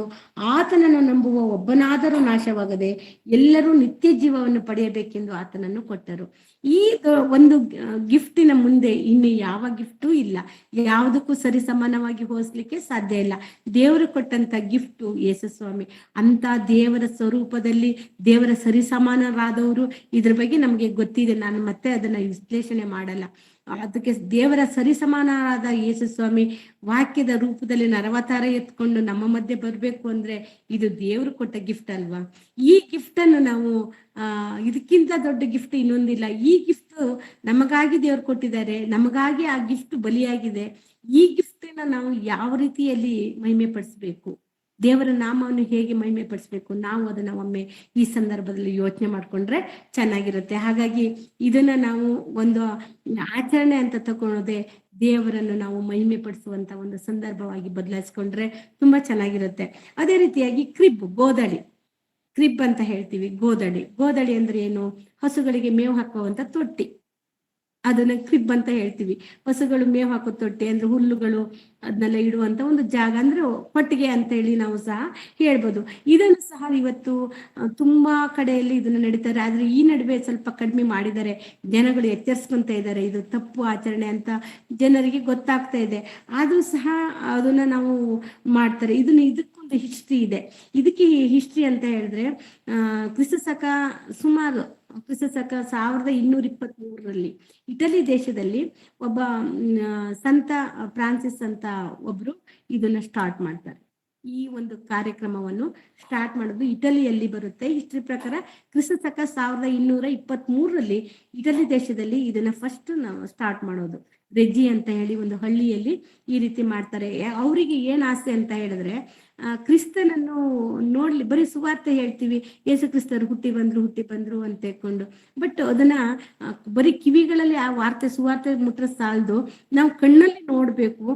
ಅದನ್ನ ಯಾವ ರೀತಿ ಅಂದ್ರೆ, ಪ್ರಾಣಿ ಮತ್ತೆ ಮನುಷ್ಯರನ್ನೆಲ್ಲ ಇದು ಮಾಡಿ ಕೊಟ್ಟಿಗೆಯನ್ನು ತಯಾರು ಮಾಡಿ ಅದನ್ನ ಇಟ್ಬಿಟ್ಟು, ಗೊಂಬೆಗಳ ರೂಪದಲ್ಲಿ ಇಟ್ಬಿಟ್ಟು ಅವನ್ ಫಸ್ಟ್ ಇದನ್ನ ಲೈವ್ ಕ್ರಿಬ್ ಮಾಡಿ ತೋರಿಸಿರೋದು. ಕ್ರಿಸ್ತಶಕ 1223 ಸುಮಾರು 800 ವರ್ಷದ ಹಿಂದೆ ಇದನ್ನ ಸ್ಟಾರ್ಟ್ ಮಾಡಿರ್ತಾರೆ. ಎಲ್ಲಿ? ಇಟಲಿ ದೇಶದಲ್ಲಿ ಅದು ನಡೆದಿರುತ್ತೆ. ಸಂತ ಫ್ರಾನ್ಸಿಸ್ ಎಂಬ ಒಬ್ಬ ವ್ಯಕ್ತಿ ಇದನ್ನ ಹಿಸ್ಟ್ರಿಯಲ್ಲಿ ಪ್ರಾರಂಭ ಮಾಡಿರ್ತಾರೆ. ಇದನ್ನೇ ಇವತ್ತಿನ ದಿನದಲ್ಲಿ ಕಂಟಿನ್ಯೂ ಆಗಿ ಆಚರಣೆ ಮಾಡ್ಕೊಂಡು ಹೋಗ್ತಾ ಇದ್ದೀವಿ. ಅವ್ರ ಲೈಫ್ ಕ್ಲಬ್ ಕ್ಲಿಪ್ ತೋರಿಸ್ರಲ್ಲ, ಅದನ್ನ ಇವತ್ತು ನಾವು ಕಾಪಿ ಮಾಡ್ಕೊಂಡು ಹೋಗ್ತಾ ಇದ್ದಾರೆ. ಇದು ಇಷ್ಟು ಅದ್ರ ನಾನು ಇಂದಿನ ಕ್ರಿಶ್ಚಿಯನ್ನಲ್ಲಿ ಇಂದಿನ ದಿನಮಾನದಲ್ಲಿ ನಡೆಯುವಂತ ಆಚರಣೆ ಬಗ್ಗೆದಲ್ಲಿ ಮಾತಾಡ್ತೆ. ಅದೇ ರೀತಿಯಾಗಿ ಇದಕ್ಕೆ ಇನ್ನೊಂದು ಒತ್ತು ನೀಡುವಂತ ಈ ಕ್ರಿಸ್ಮಸ್ ಹಬ್ಬ ಅಧಿಕೃತವಾಗಿ ಡಿಸೆಂಬರ್ 25ನೇ ತಾರೀಕೆ ಬರ್ಲಿಕ್ಕೆ ಇನ್ನೂ ಒಬ್ಬ ಪ್ರಮುಖವಾದ ವ್ಯಕ್ತಿ ಇದ್ದಾರೆ. ಅದು ಯಾರು ಅಂದ್ರೆ, 4ನೇ ಶತಮಾನದಲ್ಲಿ ಕಾನ್ಸ್ಟಂಟೈನ್ ರೋಮ್ ಸಾಮ್ರಾಜ್ಯದ ಚಕ್ರವರ್ತಿ. ಆತನು ಯೇಸು ಕ್ರಿಸ್ತರನ್ನು ಮೊದಲನೇದಾಗಿ ಸ್ವೀಕರಿಸಿದ ಮೊದಲ ರಾಜ ಕಾನ್ಸ್ಟಂಟೈನ್. ಅವರು ಯೇಸು ಕ್ರಿಸ್ತರನ್ನು ಹಿಂಬಾಲಿಸಿದ ಮೊದಲನೇ ರಾಜ ಕಾನ್ಸ್ಟಂಟೈನ್. ಅವರು ಈ ರೋಮ್ ಚಕ್ರವರ್ತಿ ಆದಾಗ ಒಂದು ಅಧಿಕೃತವಾಗಿ ಒಂದು ಘೋಷಣೆಯನ್ನು ಮಾಡ್ತಾರೆ. ಅಲ್ಲಿವರೆಗೆ ಕ್ರೈಸ್ತರನ್ನು ರೋಮ್ ಸಾಮ್ರಾಜ್ಯ ತುಂಬಾ ಹಿಂಸೆ ಮಾಡ್ತಾ ಇತ್ತು. ನಮಗೆ ಅದು ಗೊತ್ತು ಇತಿಹಾಸ. 1ನೇ ಶತಮಾನದಿಂದ ಸುಮಾರು 3ನೇ ಶತಮಾನ ಅಂದ್ರೆ 300 ವರ್ಷಗಳ ಕಾಲ ಕ್ರಿಸ್ತರನ್ನು ತುಂಬಾ ಹಿಂಸೆ ಪಡಿಸಿದ್ದಾರೆ ರೋಮ್ ಚಕ್ರವರ್ತಿಗಳು. ಅದನ್ನ ಅವರು ರೋಮ್ ಚಕ್ರವರ್ತಿಗಳೆಲ್ಲ ಅಷ್ಟೊಂದು ಹಿಂಸೆ ಕೊಡ್ತಾ ಇರೋದು ಯಾಕಂದ್ರೆ ಕ್ರೈಸ್ತರಿಗೆ ಸ್ವಾತಂತ್ರ್ಯ ಅನ್ನೋದೇ ಇರಲಿಲ್ಲ.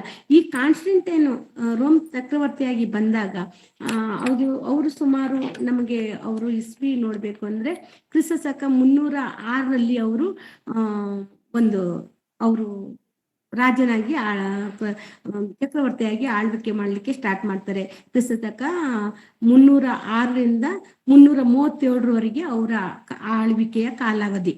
ಆ ಸಂದರ್ಭದಲ್ಲಿ ಕ್ರಿಸ್ತ ಶಕ 313ರಲ್ಲಿ ಅವರು ಒಂದು ಮಿಲನ್ ಶಾಸನ ಅಂತ ಮಾಡ್ತಾರೆ. ಮಿಲನ್ ಶಾಸನ ಅದು ಕ್ರೈಸ್ತರಿಗೆ ಸ್ವಾತಂತ್ರ್ಯವನ್ನು ತಂದುಕೊಡುವಂತ ಒಂದು ಶಾಸನವನ್ನು ನಿಗದಿಯಾಗಿ ಹೊರಡಿಸ್ತಾರೆ. ಅದರಲ್ಲಿ ಈ ಏನು ರೋಮ್ ಸಾಮ್ರಾಜ್ಯದಲ್ಲಿ ಸೂರ್ಯ ದೇವರನ್ನ ಆರಾಧನೆ ಮಾಡುವಂತ ಒಂದು ಸಂಡೆ ಇಟ್ಕೊಂಡಿದ್ರಲ್ವಾ, ಈ ಸೂರ್ಯ ದೇವರನ್ನ ಆರಾಧನೆ ಮಾಡುವಂತ ಒಂದು ಕಾರ್ಯಕ್ರಮವನ್ನು ಅವರು ಆ ದಿನ ಸೂರ್ಯನಿಗೆ ಪ್ರಾಮುಖ್ಯತೆಯನ್ನು ಕೊಡುವುದನ್ನು ಆ ಸಂಡೆಯನ್ನು ಕ್ರೈಸ್ತರಿಗೆ ಭಾನುವಾರ ಏನು ಸಬ್ಬತ್ತನ್ನಾಗಿ ಸ್ಟಾರ್ಟಿಂಗ್ ಮಾಡಿಸಿರುವುದು ಈ ಕಾನ್ಸ್ಟಂಟೈನ್. ಇದನ್ನ ಅದೇ ರೀತಿಯಾಗಿ ನಾವು ಭಾನುವಾರ ಆರಾಧನೆಯನ್ನು ಇದ್ರ ಮೂಲಕವಾಗಿ ನಾವು ಆಚರಿಸ್ಕೊಂತ ಬಂತಾ ಇದ್ದೀವಿ. ಮತ್ತು ಅಧಿಕೃತವಾಗಿ ರೋಮ್ ಚಕ್ರವರ್ತಿ ಕಾಲದಲ್ಲಿ ಯಾವುದು ಕಾನ್ಸ್ಟಂಟೈನ್ ಕಾಲದಲ್ಲಿ ಭಾನುವಾರ ಗೌರ್ಮೆಂಟ್ ಹಾಲಿಡೇ ಅನ್ನು ಕೊಡೋಕೆ ಸ್ಟಾರ್ಟ್ ಮಾಡಿದ್ರು. ಎಲ್ಲರೂ ಸಬ್ಬತ್ತಿನವಾಗಿ ಭಾನುವಾರ ಆಚರಿಸ್ಬೇಕು, ಅದಕ್ಕೆ ಗೌರ್ಮೆಂಟ್ ರಜವನ್ನು ಸಹ ಫಿಕ್ಸ್ ಮಾಡಿದಂಥವ್ರು ಕಾನ್ಸ್ಟಂಟೈನ್. ಅದ್ರ ಜೊತೆಗೆ ಕ್ರಿಸ್ತ ಶಕ 336ರಲ್ಲಿ ಮೊಟ್ಟ ಮೊದಲನೇದಾಗಿ ಅವರು ಏನ್ ಮಾಡ್ತಾರೆ ಅಂದ್ರೆ ಕ್ರಿಸ್ಮಸ್ ಡಿಸೆಂಬರ್ 25ನೇ ತಾರೀಕಿಗೆ ಸಾರ್ವಜನಿಕವಾಗಿ ಕ್ರಿಸ್ಮಸ್ ಹಬ್ಬವನ್ನು ಆಚರಣೆ ಮಾಡಿದ್ರು. ಸಾರ್ವಜನಿಕವಾಗಿ ಕ್ರಿಸ್ತ ಶಕ 336ರಲ್ಲಿ ಅವರು ಸಾರ್ವಜನಿಕವಾಗಿ ಮೊಟ್ಟ ಮೊದಲನೇದಾಗಿ ಅವರು ಈ ಕ್ರಿಸ್ಮಸ್ ಹಬ್ಬವನ್ನು ಸಾರ್ವಜನಿಕವಾಗಿ ಆಚರಣೆ ಮಾಡಿದ್ರು. ಈ ಒಂದು ಹಿನ್ನೆಲೆಯಲ್ಲಿ ಅವರು ಮೊದಲನೇ ರಾಜ, ಯೇಸು ಕ್ರಿಸ್ತರನ್ನು ಹಿಂಬಾಲಿಸಿದ ಅಕ್ಸೆಪ್ಟ್ ಮಾಡಿದ ಮೊದಲನೇ ರಾಜ ರೋಮ್ ಚಕ್ರವರ್ತಿಯಲ್ಲಿ ಕಾನ್ಸ್ಟಂಟೈನ್. ಅವರ ಮೂಲಕ ಕೆಲವಷ್ಟು ಒಳ್ಳೇದಾಗಿದೆ ಕ್ರೈಸ್ತರಿಗೆ. ಯಾಕಂದ್ರೆ ಅವರಿಗೆ ಅಲ್ಲಿವರೆಗೆ ಸ್ವಾತಂತ್ರ್ಯ ಅನ್ನೋದು ಏನೂ ಇರಲಿಲ್ಲ. ಕ್ರಿಸ್ತರಿಗೆ ಏನ್ ಮಾಡ್ತಾ ಇದ್ರು, ಗುಹೆಗಳಲ್ಲಿ, ಅಡವಿಗಳಲ್ಲಿ, ಮನೆ ಒಳಗೆ ಕದ್ದು ಮುಚ್ಚಿ ಯೇಸು ಕ್ರಿಸ್ತರನ್ನು ಆರಾಧನೆ ಮಾಡ್ತಾ ಇದ್ರು. ಆದ್ರೆ ಈ ಚಕ್ರವರ್ತಿ ರಾಜ್ಯ ಬರಕ್ಕೆ ಬಂದಾಗ, ಆಡಳಿತಕ್ಕೆ ಬಂದ ಮೇಲೆ ಜನರಲ್ಲಿ ಒಂದು ಧೈರ್ಯ ಬಂತು. ಯಾಕಂದ್ರೆ ಇವರು ಅವ್ರನ್ನ ಹೇಳಿದ್ನಲ್ಲ, ಕ್ರಿಸ್ತ ಶಕ 313ರಲ್ಲಿ ಒಂದು ಮಿಲನ್ ಶಾಸನ ಅಂತ ಹೇಳಿ, ಅಂದ್ರೆ ಕ್ರೈಸ್ತರಿಗೆ ಸ್ವಾತಂತ್ರ್ಯ ತರಬೇಕು ಅನ್ನುವಂತ ಒಂದು ಶಾಸನವನ್ನು ಹೊರಡಿಸ್ತಾರೆ. ಅದ್ರ ಮೂಲಕವಾಗಿ ಕ್ರೈಸ್ತರು ಸ್ವತಂತ್ರವಾಗಿ ಅವರಿಗೆ ಇಷ್ಟ ಬಂದ ಹಾಗೆ ದೇವರನ್ನು ಆರಾಧನೆ ಮಾಡೋಕೆ ಒಂದು ಅವಕಾಶವನ್ನು ಮಾಡ್ಕೊಡ್ತಾರೆ. ಪಬ್ಲಿಕ್ ಆಗಿ ಆರಾಧನೆ ಮಾಡ್ಲಿಕ್ಕೆ ಅವಕಾಶ ಮಾಡ್ಕೊಡ್ತಾರೆ. ಅನೇಕ ಮಂದಿರಗಳನ್ನು ಕಟ್ಟಿಕೊಡಿಸ್ತಾರೆ. ಅಧಿಕೃತವಾಗಿ ಭಾನುವಾರನೇ ರಜಾದಿನವಾಗಿ ಘೋಷಿಸ್ತಾರೆ. ಇದನ್ನೆಲ್ಲ ಮಾಡೋದ್ರಿಂದ ಕ್ರೈಸ್ತರಿಗೆ ಆಗ ಸ್ವಲ್ಪ ಸಮಾಧಾನದ ಒಂದು ನಿಟ್ಟುಸಿರನ್ನು ಬಿಡ್ತಾರೆ, ಅವರಿಗೆ ಒಂದು ಸ್ವಾತಂತ್ರ್ಯವನ್ನು ತಂದ್ಕೊಡ್ತಾರೆ. ಆದ್ರೆ ಮೊದ್ಲಾಗ ಒಳ್ಳೇದು, ಆಮೇಲೆ ಬರ್ತಾ ಅದ್ರ ಕೆಲವೊಂದು ರೂಪಗಳು ಬದಲಾವಣೆ ಆಗುತ್ತೆ. ಅದನ್ನ ಎಷ್ಟು ಯಾವಾಗಾದ್ರೂ ಮಾತಾಡ್ಕೊಳ್ಳೋಣ. ಇಷ್ಟು ನಮಗೆ ಈ ಸಂದೇಶಕ್ಕೆ ಇಷ್ಟು ಭಾಗ ಸಾಕು. ಅದ್ರ ಜೊತೆಗೆ ನಾವು ಇನ್ನೊಂದು ನೋಡ್ಬೋದು, ಎಡಿ ಮತ್ತೆ ಬಿಸಿ ಅಂದ್ರೆ ಕ್ರಿಸ್ತ ಶಕ ಕ್ರಿಸ್ತ ಪೂರ್ವ.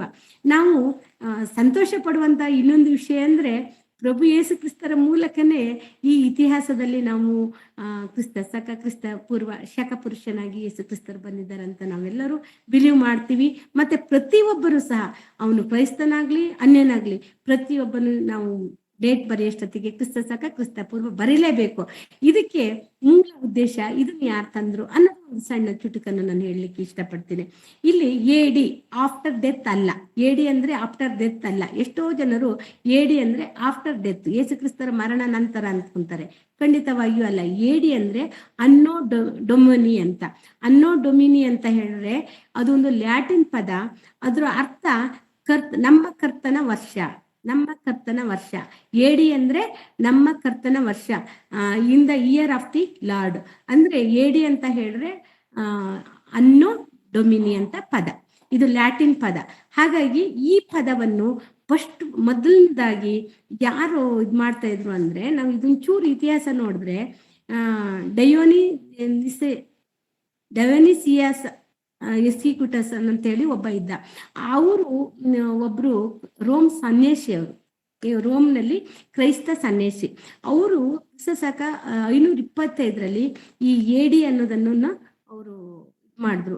ಕ್ರಿಸ್ತ ಶಕ ಅನ್ನೋದನ್ನು ಸ್ಟಾರ್ಟ್ ಮಾಡಿದ್ರು. ಕಾರಣ ಒಂದಿದೆ. ಡಯೋನಿಸಿಯನ್ ಕಾಲದಲ್ಲಿ ಕ್ರಿಸ್ತ 525 ಸಮಯದಲ್ಲಿ ರೋಮ್ ಚಕ್ರವರ್ತಿ ಆತನ ಹೆಸರಲ್ಲಿ ಈ ವರ್ಷವನ್ನು ಸ್ಟಾರ್ಟ್ ಮಾಡ್ತಾ ಇದ್ರು. ಏಡಿ ಅಂತ ಅವರಿಂದ ಅಂದ್ರೆ ಅವ್ರ ವರ್ಷವನ್ನಾಗಿ ಒಂದು ಚಕ್ರವರ್ತಿಯ ಹೆಸರಿನಲ್ಲಿ ನಡೀತಾ ಇತ್ತು. ಆದ್ರೆ ಅವನು ತುಂಬಾ ಕ್ರೈಸ್ತರನ್ನು ಹಿಂಸೆ ಮಾಡ್ತಾ ಇರುವಂತ ಒಬ್ಬ ಡಯೋಕ್ಲಿಸಿಯನ್. ಅವನು ತುಂಬಾ ಕ್ರೂರ ವ್ಯಕ್ತಿ. ಇವನು ಕ್ರಿಶ್ಚಿಯನರಿಗೆ ತುಂಬಾ ಅನ್ಯಾಯ ಮಾಡಿದಂತ ವ್ಯಕ್ತಿ. ಎಲ್ಲಿ ನೋಡ್ರು ಅವರ ಕೊಲೆಗೆ ಅವರ ಹತ್ಯೆ ಮಾಡ್ತಾ ಇದ್ದಿದ್ದು ನಮ್ಗೆ ಗೊತ್ತು. ರೋಮನ್ ಚಕ್ರವರ್ತಿ ಕಾಲದಲ್ಲಿ ಎಷ್ಟೊಂದು ಕಠಿಣವಾದ ಶಿಕ್ಷೆ ಕೊಡ್ತಿದ್ರು ಅಂತ. ಇವನ ಹೆಸರಲ್ಲಿ ವರ್ಷವನ್ನು ಹೇಳೋದು ಈ ಕ್ರೈಸ್ತ ಸನ್ಯಾಸಿಗೆ ಇಷ್ಟ ಇರಲಿಲ್ಲ. ಅದಕ್ಕೆ ಅವ್ರು ಏನ್ ಮಾಡಿದ್ರು, ಅದನ್ನ ಏಡಿ ಅಂದ್ರೆ ಕ್ರಿಸ್ತ ಶಕ ಅನ್ನಾಗಿ ಮಾರ್ಪಾಟು ಮಾಡಿ ಅಧಿಕೃತವಾಗಿ ಆರಂಭಿಸಲು ಪ್ರಾರಂಭವಾಯಿತು. ಆ ನಂತರ BC ಬಂದಿದ್ದು ಇನ್ನು ನಂತರ, ಅಂದ್ರೆ BC ಅಂದ್ರೆ ಕ್ರಿಸ್ತ ಪೂರ್ವ.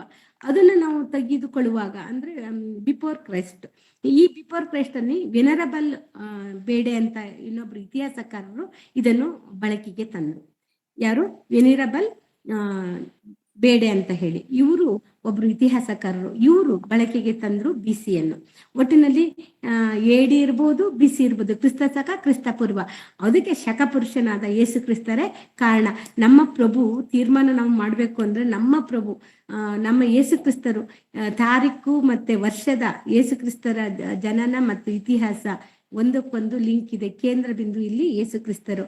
ಈ ಯೇಸು ಕ್ರಿಸ್ತರು ನಮಗೆ ಇತಿಹಾಸವನ್ನ 2 ಭಾಗವಾಗಿ ಮಾಡಿಕೊಟ್ಟಿದ್ದು. 2 ಭಾಗ ಮಾಡಿದ ಮಹಾಪುರುಷ ಅಂದ್ರೆ ಯೇಸು ಕ್ರಿಸ್ತರು. ಅಂದ್ರೆ ನಾವು ಯೇಸು ಕ್ರಿಸ್ತರನ್ನು ನಾವು ಪ್ರತಿ ಕ್ಷಣ ಪ್ರತಿಯೊಬ್ರು ನೆನ್ಸ್ಕೊಂಡ್ಲೇಬೇಕು. ಡೇಟ್ ಬರಿತಾ ಇದ್ದೀವಿ, ವರ್ಷ ಬರಿತಾ ಇದ್ದೀವಿ ಅಂದ್ರೆ ಅಲ್ಲಿ ಯೇಸು ಕ್ರಿಸ್ತರ ಸ್ಮರಣೆಯನ್ನು ಮಾಡುವಂತ ಒಂದು ಒಳ್ಳೆ ಕಲ್ಚರ್ ಅನ್ನು ನಮಗೆ ತಂದ್ಕೊಟ್ರು.